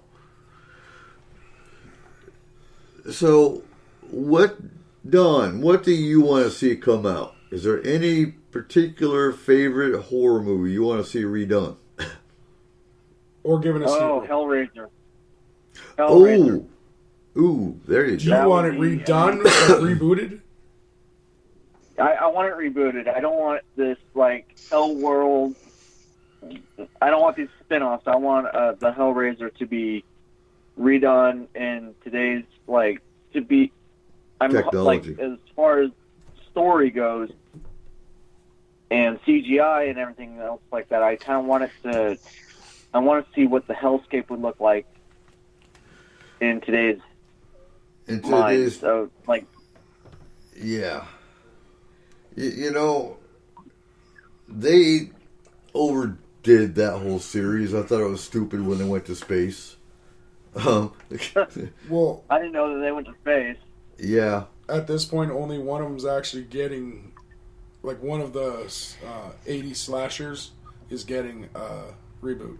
Which one? So, actually, 2, because one of them has been talked about, but it probably won't come out till 2021. The one that's actually come out in 2020 is Halloween Kills. Okay. And it is a direct sequel of the Halloween that came out last year. Yes. The one Do that you know they're what in else talks they're for. remaking? What's up? They're remaking The Witches. The purple-eyed witches that turn the kids into rats. Yeah, that's coming out in 2022. Is that Hocus Pocus? That's a childhood favorite of mine. No. No, The Witches. It's based on a novel of the same they're name. Okay. Mm-hmm. And it's you know what? This could do well because it's Guillermo del Toro wrote the screenplay. And that's not to be mistaken for The Witches of Eastwick. No. Okay. No. I'm excited for that one. The one I'm excited for is they're talking about doing Nightmare on Elm Street again. Oh, yeah. There you go. And England is coming back. Good. He's the only. Oh, yeah. That would be good. Robert Englund is the only original Freddy Krueger. So, there is a lot of good stuff coming out next year. They made a new Saw too, did they not? Jigsaw. A year ago, yeah. Has anyone seen that one? That was great. Was it? It was. I'll have to check that one out. And it's not completely paranormal, but it is because it's time travel. Bill and Ted Face the Music is coming out next year. That is what I am most excited about for next year. Honestly, that one even beats out Big Ghostbusters a little bit for me. Really? Yeah, it does. Now, Supernatural. Is that still going? No. It's on its last season. Yeah, they're done. Like, this It's is on the its end. last season. Thank God. That just got so stupid. How many times does an actor need to die, go to hell, and come back? Yeah, but you know what's before they gonna finally happen kill now. off a show. You know what's going to happen now. What? Well, now they've ended the series. Now we need a movie. Oh no. You No, know, no. It's time for the spin-offs. We're gonna follow the other brother as he rotted in hell, and they just left him there. No, that's already been done. That's already been done. That was Lucifer. Yeah. Lucifer was great. Oh yeah. I was kind of pissed off when they stopped Lucifer. He went back to hell and got back on his throne. But no, Supernatural, I think the first 3 episodes, they should have just killed it after that. If they didn't keep on going after supernatural creatures, paranormal creatures, that was the whole purpose of the show. Not to go to hell, become a demon, come back about 20 times. That was just ridiculous. I stopped watching after 3. But then it would just be grim. No. Now, let's talk about The Grudge. The Grudge was originally a Japanese-based cultural movie. Yes. Are they sticking to that theme, or are they making it Americanized?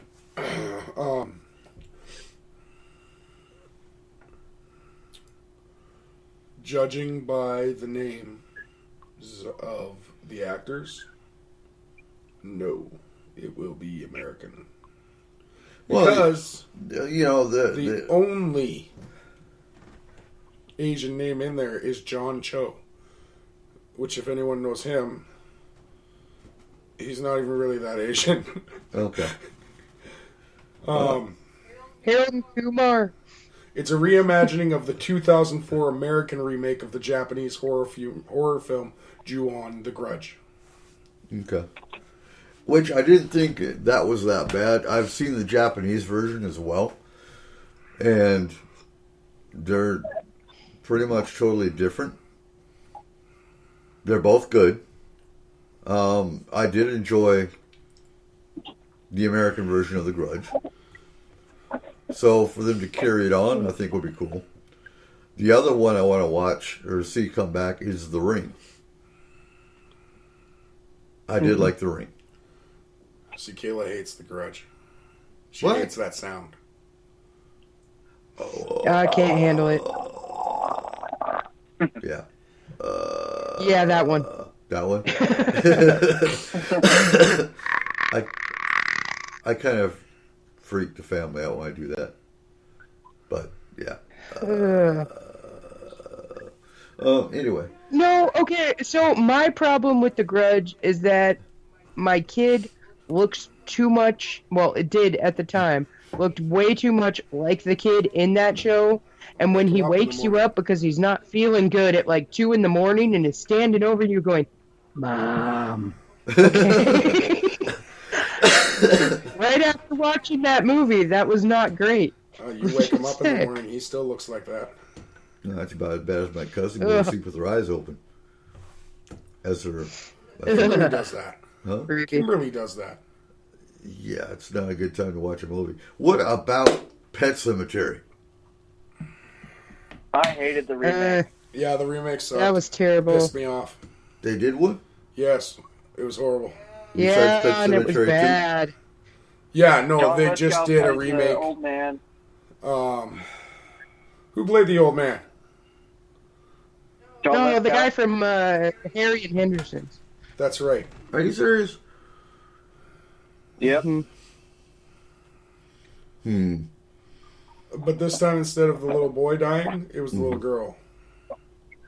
Oh, no. That takes, what was his name? Gates. What, the little boy's name is supposed to be Gates? That doesn't sound Yeah. right. I just don't like the way that they're like, it's Wendigos, but it's not Wendigos, but it's Wendigos. You know? No. There was no Wendigo in the original Pet Sematary. It was based on Native American burial ground, yeah, but that was not. No. That was never supposed to be a Wendigo. But that's what I'm saying about the remake, is it was like really pointing towards it being Wendigos. Well, that's because of today's paranormal society. Yeah. I'll say that. I think they need to remake Who's Seen the Car? Not Christine, but the movie The Car. Yeah. That was a 1970s, well done for a horror movie for the 70s, about a demonically possessed car. Great movie. That's what I think needs to get redone. No, man, Tommy Knockers. Well, yeah. But anytime you get a Stephen King, you have to get, it's not a real good, Gage, that's it. Yeah, Gage was a little boy in Pet Sematary. But yeah, anytime you try to redo a Stephen King, if Stephen King's not involved, in my opinion, it's not that great. So you'd have to get a Stephen, and I think my favorite part of the fact that of Stephen King movies is when he's in them. He always plays a cameo appearance. So you're sitting there, where is he? Where is he? I think they need to redo Rose Red. I do that with Stan Lee and all of his. Yeah. He was on the bus in I actually wrote that to Marvel Films, like Marvel Studios. Mm-hmm. I sent them an email saying that I would like them to take all of his cameos that he did and just put them into one film. That'd be kind of cool. Because we've actually seen our last one. He will not be in any future movies. He filmed the last 4 that he did before the movies were even close to, before they were even in principal filming. Didn't he die? Yeah, 4 years, 4 or 5 years before that, he filmed 4 cameos for those movies. Okay. Before they even had the screenplays written. I got you. See, I didn't know that part. No, he was in Captain Marvel. Yep. He was on the bus. When Captain Marvel goes on the bus. So he filmed that way before Captain Marvel actually came out. And they should have focused a lot more on Captain Marvel besides just the movie and her last minute appearance in Endgame. There's a lot of mistakes in Captain Marvel. It's actually considered the most mistake-filled movie of 2019. Seriously? Yes. They should have. It's 58 mistakes counted total. Huh? 58 mistakes counted total. For real. See, they did 2 movies with Ant-Man. I think they did how many with Black Panther? Just 1. But 1. Number 2's coming out. Okay. Number 2's been announced. Black Widow's got one coming out. And they did 4 or 5 with Captain America. They did how many with Iron Man? 3. I mean, Captain America only got 3. Huh? Captain America only got 3. The Huntsman got 2, 3. Huntsman. Hawkeye? Hawkeye. No. He hasn't gotten his own yet. I thought he did. No, you're just thinking of all the Avenger movies. Those don't count. Okay. No, they don't. I'm talking about individual movies. Just like Hulk hasn't been a movie yet, so They need to focus on Captain Marvel. Along with Huntsman. She's getting a second one. Hawkeye. She's been announced for a second one. Okay. Hawkeye has been announced, but I don't actually think it'll ever happen. Okay. Black Widow's getting a one. Because it sucks that they can't do any more Marvel. Or not Marvel, Avengers. The Avengers contract's done. But that doesn't include the new Avengers. I thought the TV show sucked. Yeah. That's the thing. You got to remember, Disney just bought Fox. Okay. That gives them the X-Men. They now have the rights to Wolverine. He is the original Avenger. Do you know what's coming out in 2022 that's also a Marvel? Is Morbius. Yes. Morbius? Yeah. Where did I see? There it is. Isn't Morbius? No, it's Morpheus. Never mind. I'm thinking of Matrix. But that's under Sony's Marvel Universe. Yeah. That Still, is it not might be kind of Marvel cool. Studios. Come on, living vampire, man. Come on, it's gonna be follows awesome. a different. Well, speaking of vampires, I heard they're also coming out with a new Blade. I've heard that rumor. I haven't seen anything though. You haven't seen that one? No. Okay. I think the only good Blade, in my opinion, too, is Blade 3, and that's where they introduce, what's his name's daughter? The old man. Yeah. Black Widow's getting her own in 2020.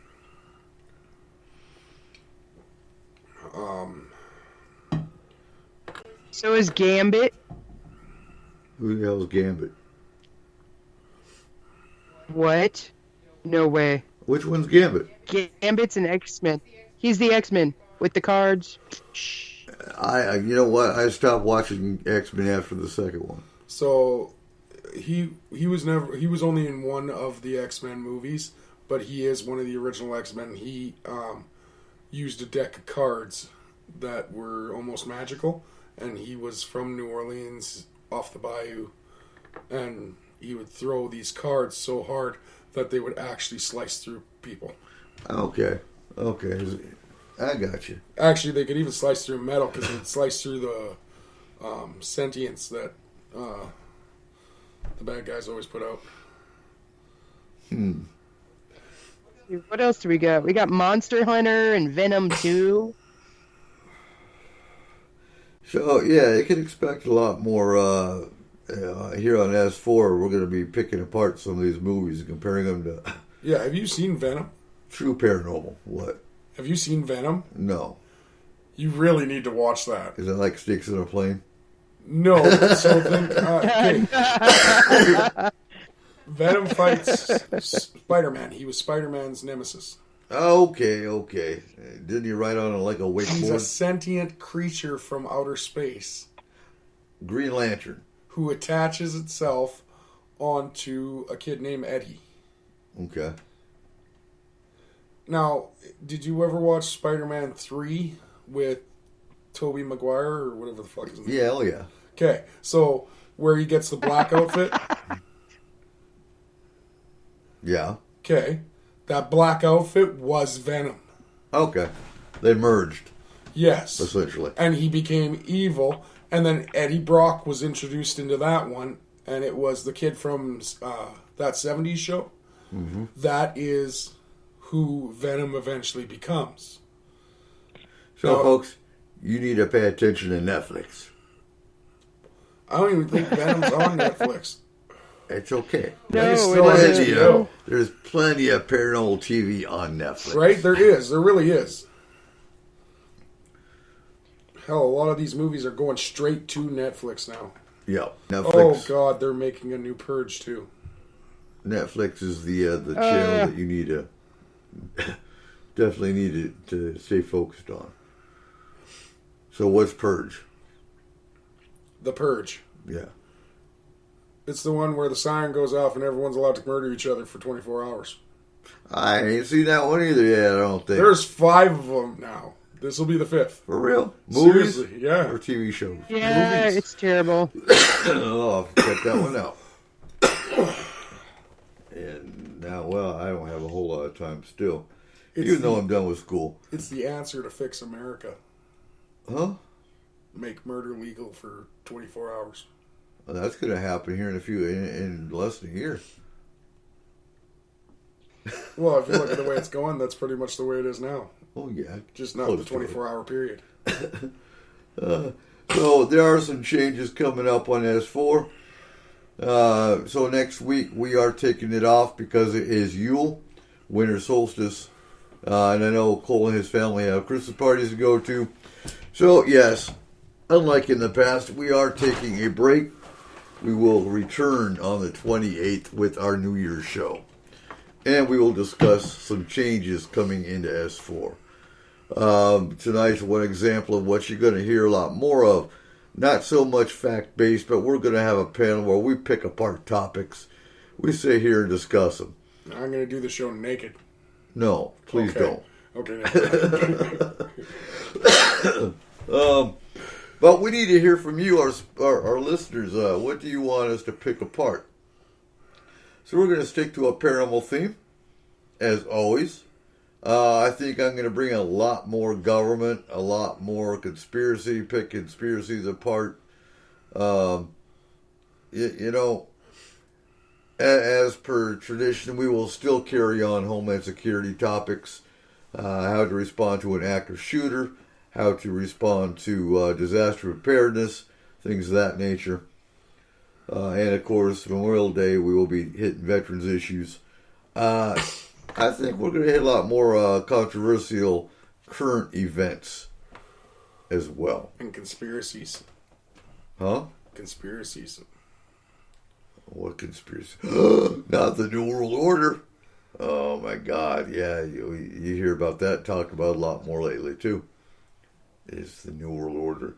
Are the Democrats? When you say that, I'm from the generation that like wrestling was cool. So when I think New World Order, I think wrestling. Yes, wrestling's fake. Right. That's the conspiracy. No. Dude, all I can think of is Harry Potter. Was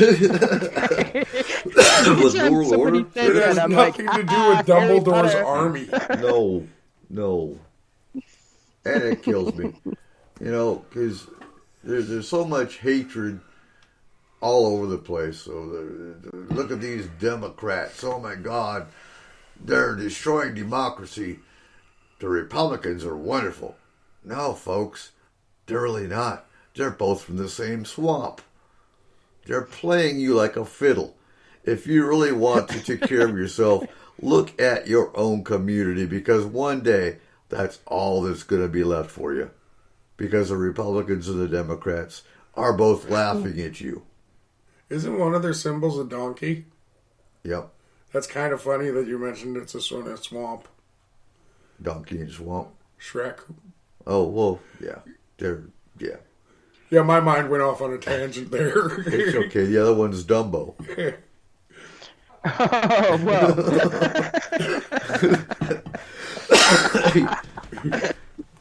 You've got Dumbo and Shrek. That's what you got to vote for. Either Dumbo or the donkey and Shrek. Make your pick wisely. I'm not picking for either damn one of them. I'm picking for whichever one's going to lead the country. And it sure the hell ain't nobody running right now. Or in office right now. But, okay, again... I just saw this, and it's funny to me. It might not be funny to some people, but I don't care. This is things I trust more than Donald Trump. Number 1, Flint, Michigan tap water. Number 2, gas station sushi. Number 3, Bill Cosby as the bartender. Oh, no. Number 4, Taco Bell bathrooms. Number 5, Tom Brady putting air in my tires. Number 6, a shark with a pet me sign. Number 7, a North Korean trial. Number 8, a shot from Dr. Kevorkian. Number 9, a Casey Anthony daycare. And 10, a fart when I have diarrhea. Those are trusted more than Trump? Yep. I can believe that. I can most definitely believe that. And I'm sorry. Yeah, we're not going to talk about the impeachment because I think that's about the stupidest thing since sliced bread. But, yeah. I don't understand why they waited till, like, the end of his term. Well, they were talking They about always it. do. About the middle of his term. But they never, I guess, Russia was always talked about. But, really, Putin's sitting there playing both parties like a fiddle, again. And, well, there you go. There you go.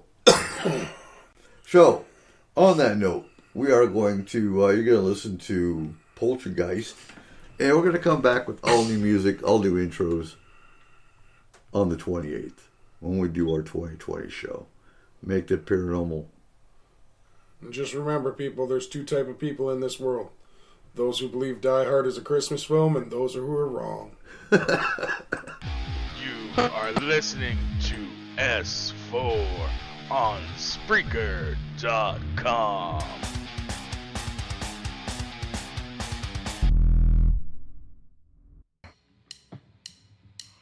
They say I'm evil, they say I'm dead inside. Check out my ego, cause I'm running here tonight. Just burn me like a witch, and watch as I catch fire. But I cannot die, I am your poltergeist.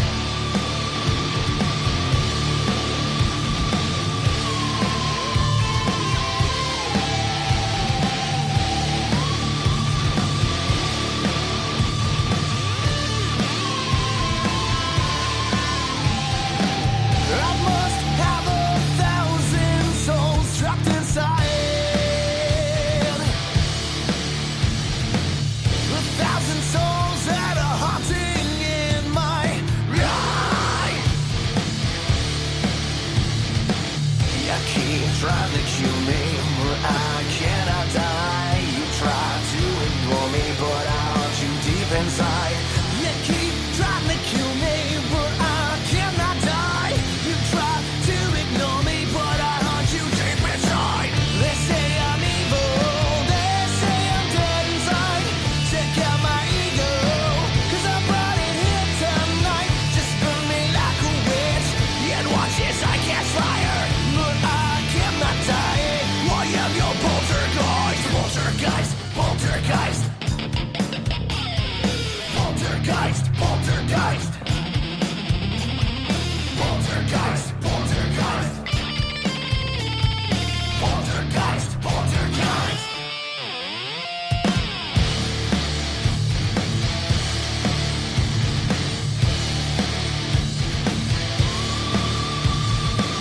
I'll eat your dreams while you immerse in all of your hate. Just waste away like you're destined by your fate. I'll be alive but I'm dead to watch you die. So go ahead and take my life, I dare you to try it. You keep trying to kill me, but I cannot die. You try to ignore me, but I haunt you deep inside. You keep trying to kill me, but I cannot die. You try to ignore me, but I haunt you deep inside. They say I'm evil, they say I'm dead inside. Check out my ego, cause I brought it here tonight. Just burn me like a witch, and watch as I catch fire. But I cannot die. I am your poltergeist. Poltergeist, poltergeist. Poltergeist.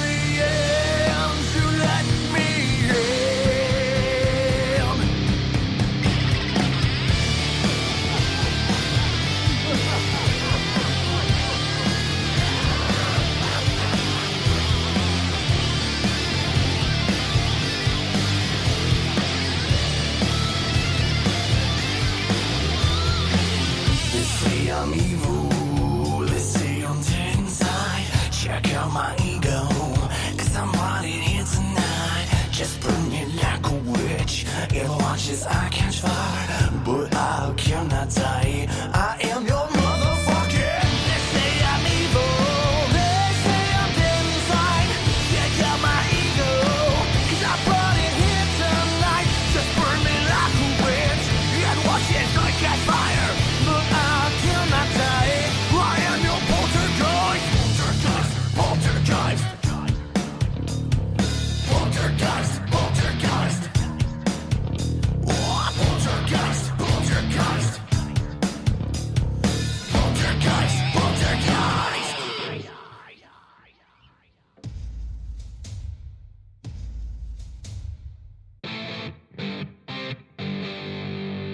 Welcome back to S4 with your host, Eric Cooper. Welcome back to S4. Oh, you're on the final hour. Oh, it's been a long night. It's been a long day. It's been a long week. It has. It's December. Yeah. We expect it. So, the last hour. So, today was my graduation party. I'm actually not completely done until, well, next week. But I'm done. I'm done. It's been a long 4 years, 3.5 years technically. And, you know, so I had to explain, or actually had to give advice to students in Kaiser. And I'll share that here. If you're in school, college that is, not, you don't have an option if you're in grade school, sorry. You don't get to take a break. But if you're in college and you get your associates, for example, done, take a break. Relax. Don't jump into your next degree right away. You need it. Because I was done with my associates in, oh God, I can't remember the exact month, but say May of 2017. And I was starting my bachelor's in June of 2017. I didn't get a break. I went straight from one degree to the program to the next. And I'm definitely glad it's done now. And I'm also glad I got my bachelor's. But we're going to talk about Homeland Security a little bit, because this is a question that comes up a lot, believe it or not. You know, you got some people that are sitting in the corner going, Homeland Security sucks. They're a waste of our taxpayers' dollars. They're a waste of our money. Not really. It's the ones you see on TV that are working with the president that I do see as a waste of time. The grunt workers, the actual ones doing the job, are not.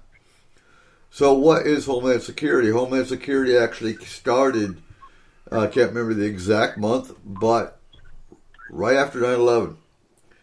And was it designed to spy on you and to take away your constitutional rights so they can catch terrorists? Kind of. But, you know, I had to do a paper on this, actually, as far as where's the line between your constitutional rights and what Homeland Security can do. And ask Google. Very simply put, why does it concern you unless you're actually a terrorist? Why really does it concern you unless you're doing something wrong? They can come and look at my house. I really don't give a damn. Honestly.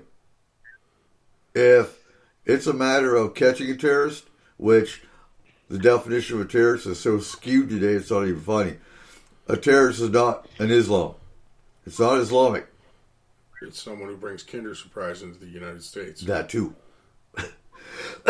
But there's so much Islamophobia in this country today that, you know what, there's more domestic terrorism on our soil that's non-Islamic, but it's not labeled terrorism because it's a white guy doing it. That's really what it boils down to.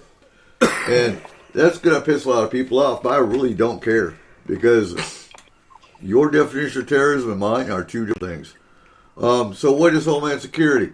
It is a combination of 22 different agencies that were all, some of them were formed new, some of them were simply reconstituted. The only agency that is not a part of Homeland Security, really, is the CIA. Imagine that. The one agency I truly despise for how they treat for all the actual war crimes they do commit. So the CBP, and you're absolutely right, PBR. That's a ridiculous statement. We have the Fourth Amendment, and we do. Do they violate the Fourth Amendment? Sometimes they do.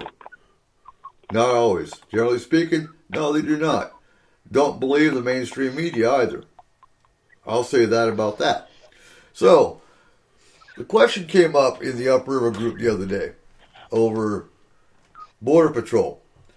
So, the Border Patrol now is called the CBP, or the Customs Border Protection.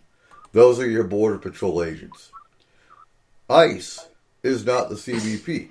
ICE is a completely different agency called the Immigration Customs Enforcement. Now, do all they do is go knock on doors and take away illegal immigrants? No, they do not. ICE is actually the intelligence arm of Homeland Security. They also work with weapons smuggling, drug smuggling, and human trafficking. They do a lot besides just working with borders. They also work a lot with your port security. And again, I know I'm going to piss some people off. I really don't care. You got too many people that are Constitution this, Constitution that. And I'm fully supporting of the Constitution. But sometimes you have to give away some freedoms to protect the borders, which, in my opinion, isn't being done today. Is building a wall going to protect our borders? No. Building a wall is not going to do a damn thing. You know how many people I've seen jump over a wall? A lot. In Iraq. I've seen them run through wire in Somalia.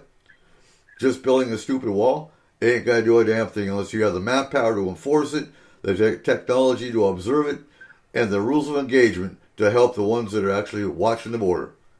That is going to protect the border. Not just a stupid wall. Anyway, so what constitutes a Homeland Security degree? Homeland Security actually does a lot more than just security and terrorism. It works with law enforcement. It works with emergency management. So FEMA is another agency that falls under Homeland Security. So if you're looking and interested in getting a degree in Homeland Security, what are you going to take? That seems to be a big confusion for a lot of people. So PBR says our Constitution is the only thing protecting us from being UK. You know what? Your constitutional rights are being taken away from you every day. And not from Homeland Security, but by your own administration. And again, I'm going to piss people off. But you know what? Facts are facts. Don't go by your mainstream media. Go on the White House website. Look at Twitter. And you'll actually see what's going on. And you can build a wall all you want, PBR. A wall is not going to keep this country secure. You see that picture of the Mexican senator sitting on top of the wall? And the Mexicans bringing a ladder? No, he just climbed up there by his hand. No ladder. Of course he did. Because the wall's not going to do a damn thing. So, you're going to take sociology. You're going to take psychology. You're going to take, you can expect a lot of math. I had to take algebra, college algebra, intermediate statistics, and statistics. Why? I don't know, because I think math is stupid. You will take speech. You will take political science. That was actually a fun class. I didn't mind political science.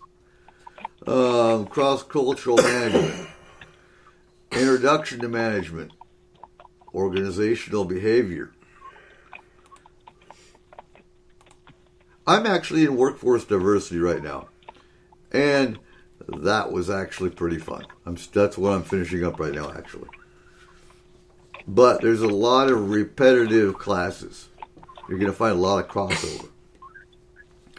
Industrial organizational psychology. Critical thinking. Too many people don't use or even know what critical thinking is. They don't think outside the box.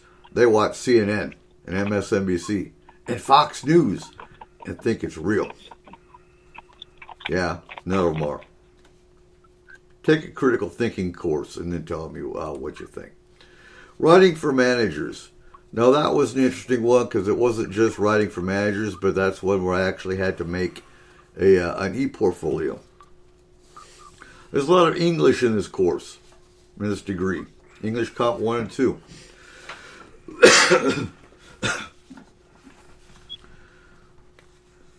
And I'm not even paying attention yet, PBR. You know what? There's a lot of issues in Washington State, but there's actually a lot of issues everywhere. So, microeconomics. I think more and more people need to take economics, actually. So you actually understand, is our country actually doing good economically? Yeah, okay. When you start seeing your grocery prices going down and your gas prices go down, then we might have a good economy. I don't see anything going down, so we don't have a good economy. So current topics in public safety. That class was hell. You remember that one, Cole. I just want to say, he keeps saying build the wall. Maybe that should have been the rule before 1776, and then we might have had a good country. Fuck off. Right? Yeah. Good luck with that. You know what? We don't have a wall on the northern border. We have a little checkpoint. We do have a border at the end of the freeway, but there's no wall here, and there's just as much drug smuggling, human trafficking, and weapons smuggling going on over here. But it's not a brown border. So there's your issue. Southern border is a brown border, so we got to go after that one. Anyway, stop watching mainstream media. So, current topics of public safety. That was the capstone I had to write. And you remember me writing that one. That one sucked. Yeah. So, in the degree I took, I had 5 professors that were all either retired or still currently active Homeland Security agents. Let's see, my constitutional law. And yeah, maybe you should take a constitutional law class and you can actually understand what the Constitution means and what it's designed for. So, Homeland Security threat strategies. That was another fun one. I actually enjoyed all the Homeland Security courses. Critical infrastructure protection. That's actually the one I believe I had. I did my paper on the breaking of the dams, how to respond. Catastrophic event response planning, tactical communications, Homeland Security policy and law. Again, folks, I'm telling you, you want a good degree? Take Homeland Security, because you'll actually have fun. You actually learn something, and you actually learn what's wrong with this country. Besides what you're watching on the mainstream media. Emergency planning and security, measures 2. Actually, it's measures 1 and 2. Issues in disaster response. Recognition and investigation of terrorism. I enjoyed that class. So what's the difference between a terrorist and a criminal? You have any ideas? A criminal's They're just both breaking the the law. Candy bar. Huh? A criminal's just trying to get a candy bar. That too. But A terrorist is trying to take the candy factory. well, no, the terrorist believes in what he's doing. The criminal don't. He just wants the candy bar. But the terrorist is trying to take the candy bar because it's God. The criminal might believe in what he's doing. Absolutely. Oh, God. Let's see here. Issues and disaster response. I already hit that one. Preparation response for terrorism. Recognition and investigation of terrorism. Emergency planning and security measures. Organizing the war on terror. And it was interesting because there were maybe a couple military members that were, or veterans that were actually in the course. My favorite professor was retired director of Homeland Security. Great guy. I still got his number. I can reach him if I ever have to. I think the scariest class was bioterrorism. hazardous materials, and weapons mass destruction. Bioterror is some creepy shit. Think of nerve agent, think of bioagent,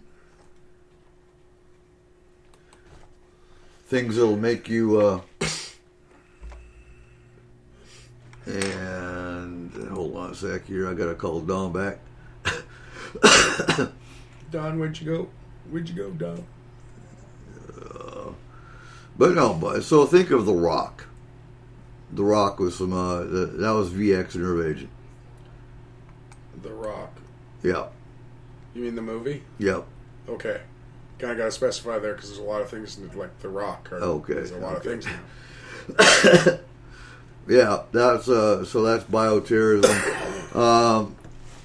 So the sarin gas attack in Tokyo happened a few years ago. Bioterrorism. Let's see here. Are you done too, Kayla? Yeah.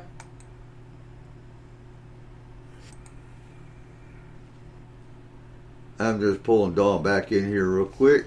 Now that is one thing we can on Starbucks' bioterror. I freaking full out agree on that.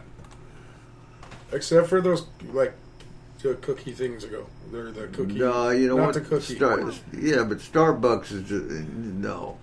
That's burnt beans. Yeah, but they got the cake freaking lollipops. Really? I love those things. Yeah, no, I agree. We can. You back with us, Don? Hold on a sec here. Although I do feel like an idiot paying $5 for a cake lollipop. I know that. I don't go to Starbucks. I always end up getting the like $5 gift cards given to me. So. Hold on a sec here. Hey, Don. Hello? You back with us, Don? Yeah, hey. All right. Skype dropped us. Okay. I think Dawn just hung up. Huh? I think Dawn just hung up. Did you hang up on us, Don? No. We know how you are. Not intentionally, maybe. No, what Skype disappeared. Introduction to cyber terrorism. Now that one was kind of heady. Unless it didn't tell you enough to really help you. So what do you know about viruses and malware and whatnot, Don? Very little. Same here. Enough porn, you're going to end up with one. Huh? If you look at enough porn, you're going to end up with one. Oh, absolutely. If you if you click on the wrong email, you're going to wind up with one. Well, maybe if I stop sending them to you, you stop. You're wrong. Oh. So yeah, you get to learn about intro to cyber terrorism. You get to learn about domestic international terrorism. You get to learn about every aspect of terrorism more than you want to know. Introduction to Homeland Security. That one was cool. Constitutional law for the Homeland Security professional. So again, constitutional law was actually taught by a Supreme Court justice out of California. That was probably one of my least favorite professors, I'll be honest. Him being a Supreme Court judge, he didn't have enough time to honestly teach a university class. And him and I, our politics did not agree. And so going into this degree, 3.5 years ago, I honestly expected resistance, walking the middle. I'm neither a Democrat or a Republican. I vote for who I feel is going to do the best job. But I take a little bit from both sides. So when it comes to Second Amendment rights, absolutely I believe in weapons. But not in the wrong hands. I also firmly believe before you can get a firearm, you should have training on that weapon. Any Joe Schmo can walk in and get a gun. Do they know how to use it? Probably not. They're going to shoot their foot or they're going to get killed pulling that gun out. And absolutely, PBR, Stuxnet is one of the worst. Cyber. Yeah, but no, but I'm just saying, growing up in Canada, right? All I heard was you could buy a tank at Walmart. in the States. You know how disappointed I was when I got here? Oh. This country sucks. Yeah. I want my tank. Yes, I agree. So, PBR is saying funny thing about the Stuxnet attack on Iran centrifuges at work because Iranians have bootleg copies of Windows. And, yeah, so we have, think of hackers on both sides. So we get hacked by China all the time. The threat with hackers comes from, anytime new technology comes out, there's already hackers in foreign countries. What? Anytime new technology comes out, there are, cyber criminals that are 10 steps ahead of us. So they always have to stay on top of it.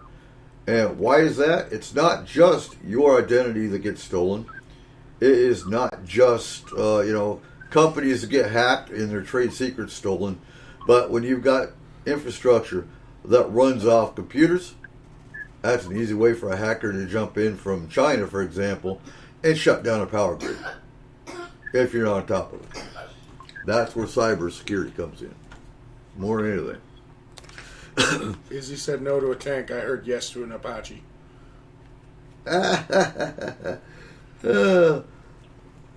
Striker. Striker's not a tank. Striker is wheel. Tanks are track. So we can get a Striker. Anyway. Oh, so terrorism. Intro to computers. Actually, I didn't take Intro to computers because it was actually transferred over from the Army. So it was biology. I still had to take environmental science, so that was kind of cool. Criminal justice management.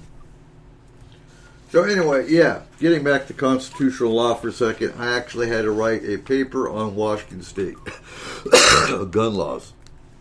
Washington State is one of the only states, or is the only state, that actually uses DSHS for background checks. So it, in theory, is supposed to keep the mentally ill from acquiring a firearm. Does it always work? No, it doesn't. There's no fail-safe for this. But again, I am all about Second Amendment rights to a degree. Common sense. Tanks at Walmart.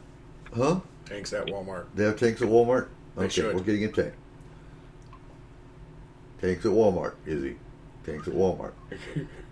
Along with the Apache and the Striker we want. Yeah. Santa Claus is going to bring it. We were good all year. Let's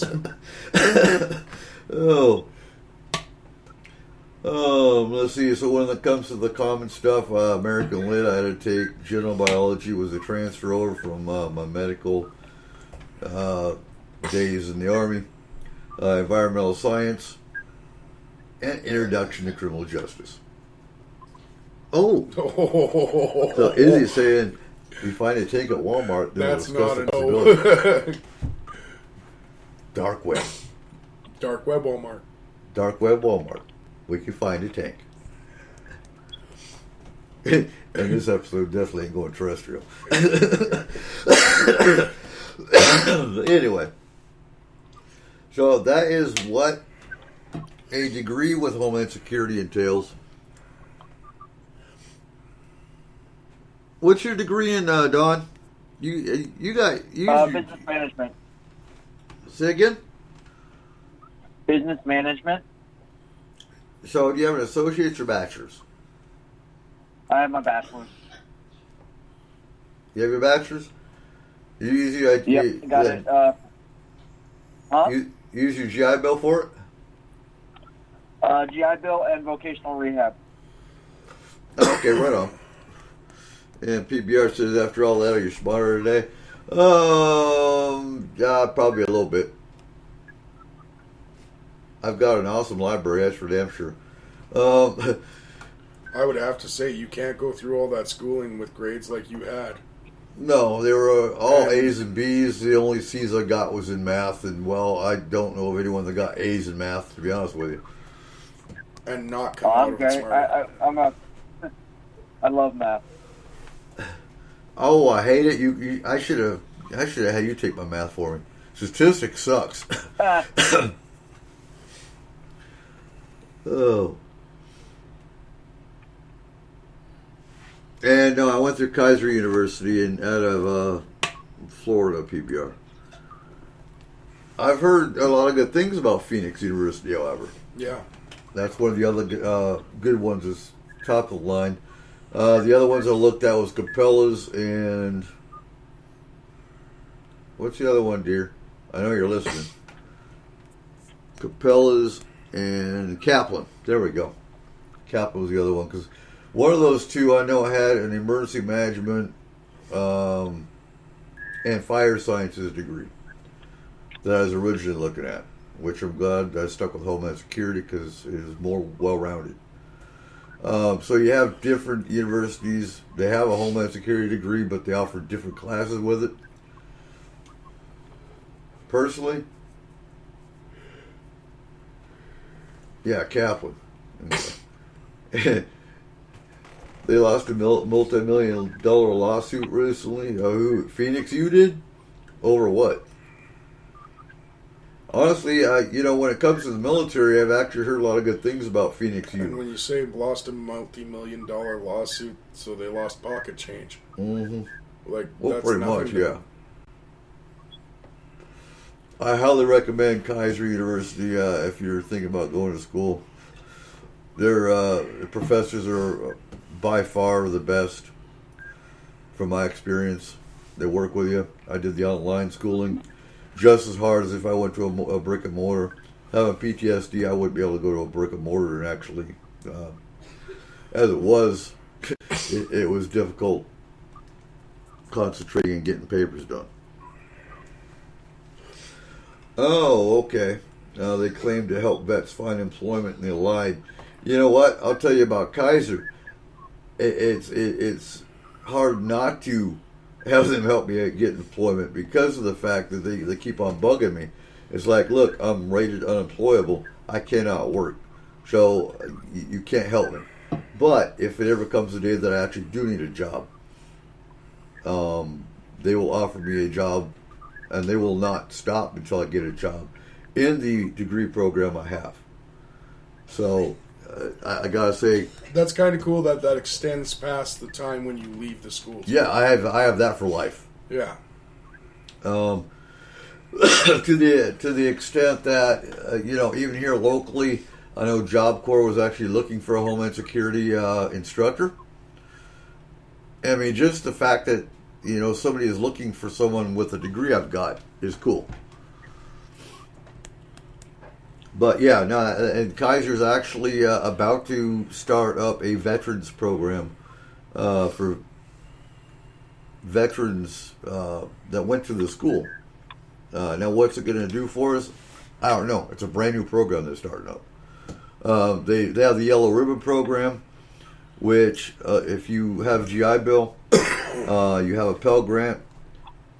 They also have a Yellow Ribbon program that offers an additional $1,200 towards your schooling. And yeah, so Phoenix U also took vet benefits. Most of them do. And say again? Oh, sorry, my dog is going after my cat. Okay. So yeah, most of them do. It's really a matter of what additional perks they offer. I can speak from experience that, again, Kaiser University bent over backwards and took care of everything when it came to veterans with, using GI Bill. I didn't have to do anything. They did everything. How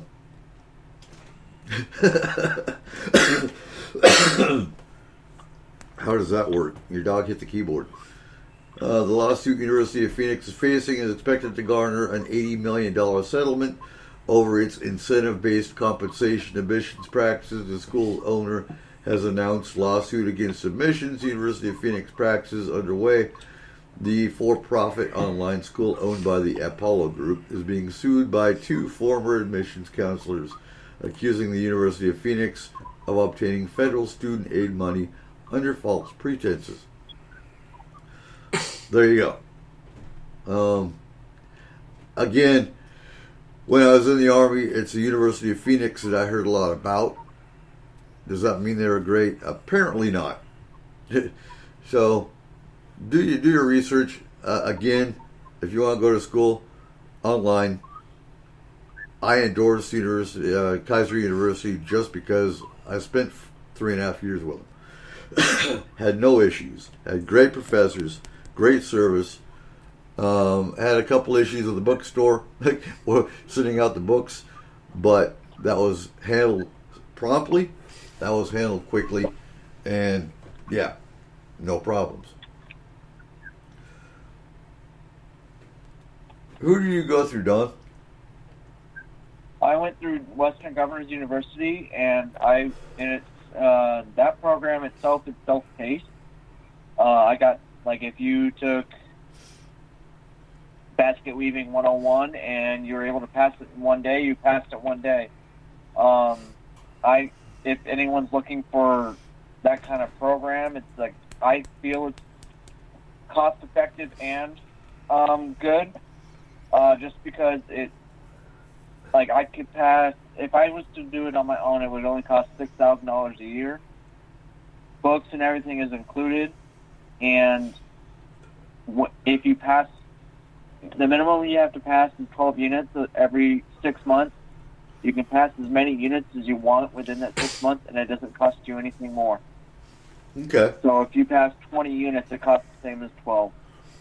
That's cool. So, yeah, no, and they're really good about student support and everything else like that. Because, like you said, doing the whole brick and mortar school doesn't work for me. So that was like the best for me. Exactly, and that's why a lot of us go to the online school. It's not because it's easier. Hell no, it's not. So, no, it's self-paced. You have to teach yourself. Well, so when you say an online school, for example, it's all about word count. So a typical class, all of them, your main project is either going to be a PowerPoint you've got to create with so many references that are valid. You have to create, for example, the class I'm in now, I had to create a 20-slide PowerPoint presentation with certain criteria. A normal class, your first week, you're gonna have a discussion. You got to have, say, a 300 word count discussion with references, and then you have to respond to 2 other students on 2 separate days with an additional 200 word count. That's one project. Then you're going to have a weekly project every week, where you might have to do a 300 to 400 word essay, APA format, which is the American Psychological Association format.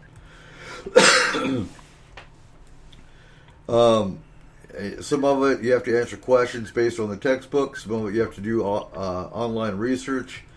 And then every class, so this is every week you're doing this, and you'll have tests on top of it. Then you're going to have a midterm test. You're going to have a final test. You're going to have a pre and a post test.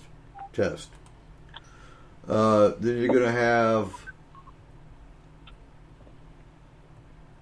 Exactly. So PBR says no driving to the campus, no parking fees, online is all good. And it says you can work out at 2 a.m. when everyone's asleep, and that's a huge plus for us especially. So that's an example of 1 week's worth of work. And then on top of that, week 3, you're going to have probably a 5-page paper with a certain number of references. Now, when I say references, I'm not talking just NewYorkTimes.com, or it's got to be scholarly referenced sources. You can't go to Wikipedia. Wikipedia is not allowed. Wikipedia is not a proper reference anyway. Some people think, if it's on the internet, it's got to be true. Yeah, well, Wikipedia is one of the worst. Anybody can write a post on Wikipedia. Doesn't mean it's true. It probably ain't. So that's your typical online school or online course. So every month I had a different class. So I had a whole month of, say, cybersecurity, a whole month of biological agents, a whole month of, you get the gist. So I had 41 different classes. Most of it Homeland Security related. So, yeah, it's not a picnic. The only difference between online college and brick and mortar is you're actually going to a brick and mortar building and listening to a professor behind a podium. Again, if you have PTSD, you're not going to be able to handle that. So online school is your best route. Now be picky and choosy about which college you go to, which university you go to. You got plenty of them out there. And I'm going to bring up too, if you are a pre-9/11 GI Bill, well, one, by now it's probably expired because you have 10 years to use it usually. But make sure you get the post-9/11 GI Bill. Well worth it. You actually get housing stipend, book stipend, and everything's paid for. And paid to the university versus pay to you to pay the university. So with PBR saying no interaction with other students, you do, just not face to face. So, and I get you don't have the social interaction per se, but you have a discussion online with all the students.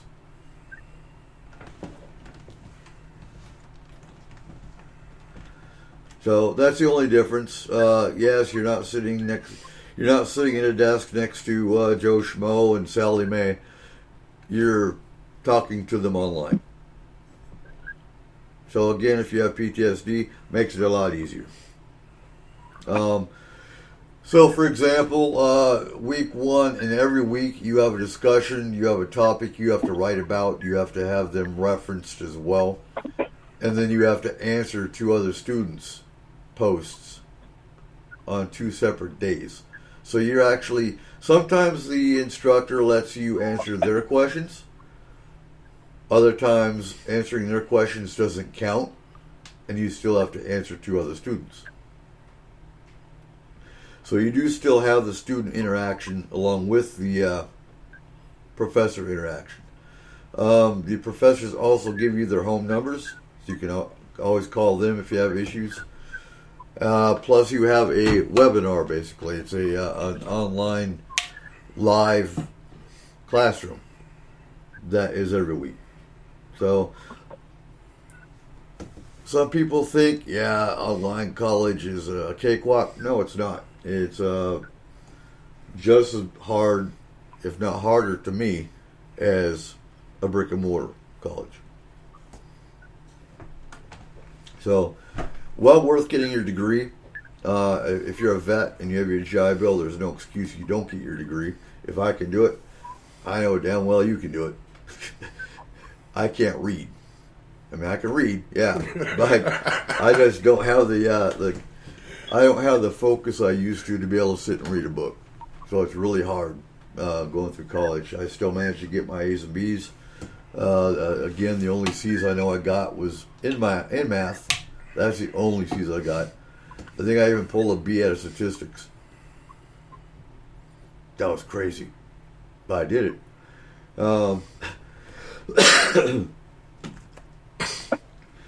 Again, if I had to do it all over again, I wouldn't change my degree. Homeland Security was a great degree to get. I think the problem is a lot of people don't know the topics that go into Homeland Security, which is why we're talking about this the last hour. And do I mean to offend anybody? Not at all. Yes. Oh, wait, what? But coming from a security perspective, where I've got 19 and a half years Army background along with this degree, I could sit here and tell you a wall's not effective. And I know PBR, you keep on saying build the wall.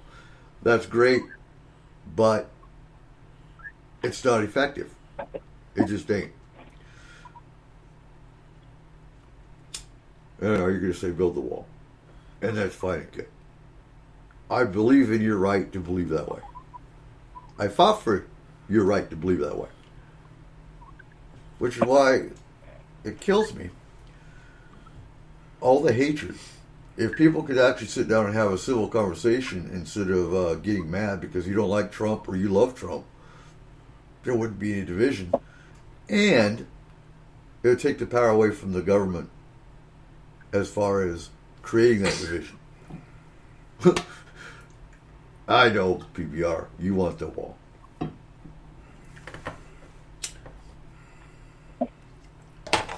So again, no show next week. We're going to kick off the 28th with our New Year's show. And hopefully by then we'll have a brand new sound. And we'll be going into 2020 with an all-new S4. Totes. Huh? Totes. Mm-hmm. My goats. PBR says, big, beautiful wall. Yeah, for people to jump over. It won't be beautiful. Don't even. What? You know, as soon as he builds it, people are going to draw penises on it. That's going to be the biggest penis wall out there. No, they're going to bring a ladder, and they're going to climb over it with a ladder. Let me tell you a story about a wall. Anyway, it's funny, and I've told this story, I think, on the Veterans Day show. So, picture this scenario. We have a very large chain link fence style wall around our Balad Air Base. We're in a 30-foot tower overlooking the field with a village, on the other side of this field. So one of my soldiers is on tower. And she sees our Iraqis come running across the field. And the conversation went something like this. Base command, this is Tower 32, have Iraqis approaching the fence. Base command says, Tower 32, continue to observe.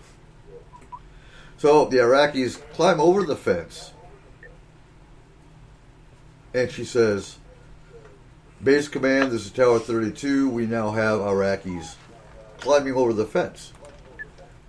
And she's she's already locked and loaded, so she's ready to fire if she needs to.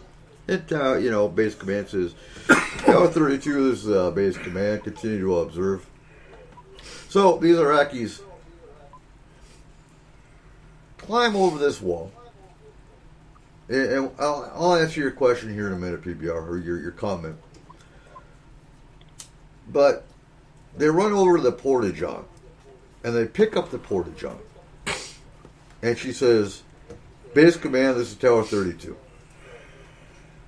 They are now picking up the porta-john. And base command says, Tower 32 is the base command, continue to observe. So the Iraqis have our porta-john. They run back to the fence. They throw the porta-john over the fence. And she says, base command, this is Tower 32. The Iraqis have now acquired our porta-john. They have thrown it over the fence, and they're climbing back over the fence.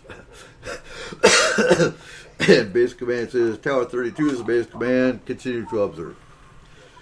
And they climb back over the fence, they grab up the porta-john, they run it with this porta-john across the field, so now they're pretty much the only community in Iraq that's got their own American-made porta-john in their community.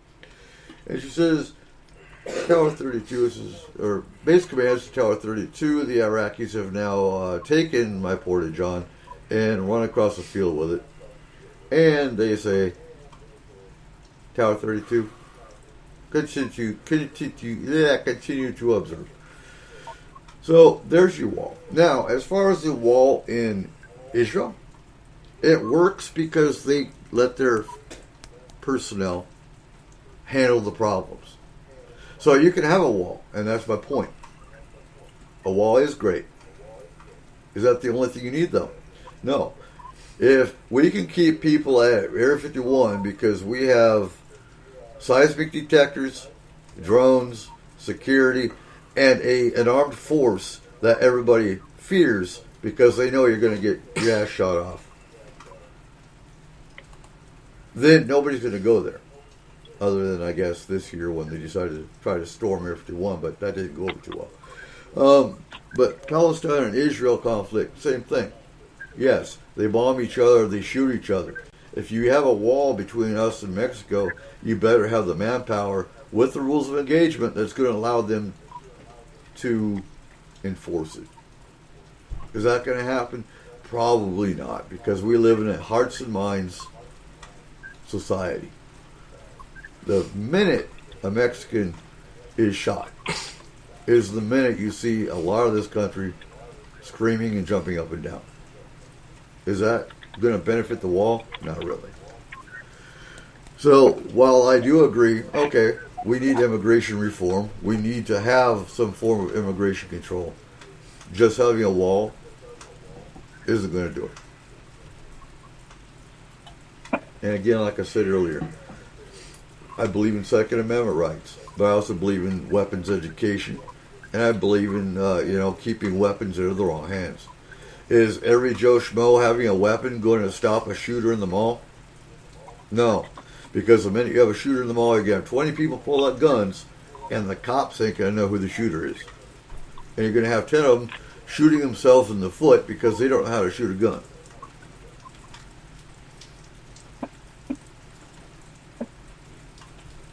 Anyway, what's your thoughts, Don? A wall, planes fly over walls, boats go around the wall. It just seems like a needless expenditure. And I fully agree. We need drones. We need seismic detectors. We need modern technology that's going to help enforce that wall. And here's my thought on that. We have National Guard, right? If you want to have heavy manpower, activate the National Guard units in the border states and have them protect the wall. That's really what they're there for. You want to declare an emergency, which he did. That should have activated the National Guard. If it was done right. You're putting the National Guard into a paid position, basically. Sure, it's a deployment. You have rotational units. But what else are they there for? Besides deploying to Iraq. I saw more National Guard Reserve units in Iraq when the National Guard Reserve was actually created so that active duty could deploy. National Guard Reserve filled in the slots stateside to protect the home front. And National Guard was to be used per state for natural disasters. And in this case, why not use them on the wall? Just my opinion. Makes common sense to me. Apparently, I'm not a politician for a reason. I wouldn't want to be a politician. I don't like politicians. Honestly, when we talk about the wall, it just reminds me of that old joke where there's like two dictators. It's always something different. Where one of them's like, I want a wall built all the way around my country so that nobody can get in and nobody can get out. And the other guy says, fill it with water. Yeah. Like, that's all that ever reminds me of, is that stupid joke. And Izzy's saying, but people got pissed that the National Guard was used for border protection when the caravan was heading toward the border 2 years or 2 ago. And I think one reason for that is, well, the humanitarian aspect of it, which I can kind of see that. But I think the other problem with that was the education side of it. Why was the National Guard created? It was created for each state, and it took the place of the original militia. That's why the National Guard was created. And now you got all these militiamen, who in my opinion are nothing more than radicals, because most of them don't have military of any form in them. The National Guard was created to take the place of the militia. That's what the original militia is now. So, I can't remember the term. I know somebody will pop up with it. But the term where you cannot use the military as a civilian defense force or offense force. National Guard's different because the minute the governor declares a state of emergency or the president declares a state of emergency, that is when the National Guard can be activated in that state. It's posse, it's not posse comitatus, it's another term. And you're absolutely right, PBR. Every little bitty town, us included, has a National Guard armory. And, you know, that brings up the point that just came up in the upriver group here about a week or two ago. Somebody was complaining because they saw a military vehicle with a 50 cal mount with a soldier behind it. Was the finger on the trigger? No, it wasn't. But so we have a lot of training up here. What's in there? What? The armory? It's so I mean, I hear two different stories. I hear one, it's an armory. I hear two, it's a maintenance facility. So that truck, like somebody else said in the upriver group, it may have been going to recover a broken down vehicle. You think there could be a tank in there? We could put up a sign that says I think they have strikers. Anyway, so PBR says, like Yamamoto said, we can't invade USA because there's a man with a rifle behind every blade of grass. And you're absolutely right, but how many of those men behind blades of grass are actually trained in using their weapon? No tanks? Oh, as he says, no tanks. Anyway, folks. You said if we could find it at Walmart, we could have it. If I put a sign up that says Walmart, it's at Walmart. Say it again? You say something, Don? Well, my familiar decided to jump my lap. Oh, look on the dark web. Anyway, yes, we did end the last hour off on a political note. That means we're getting it. That's what I heard. Oh, we're getting one? Okay. No, you're not getting a tank. Oh, hell.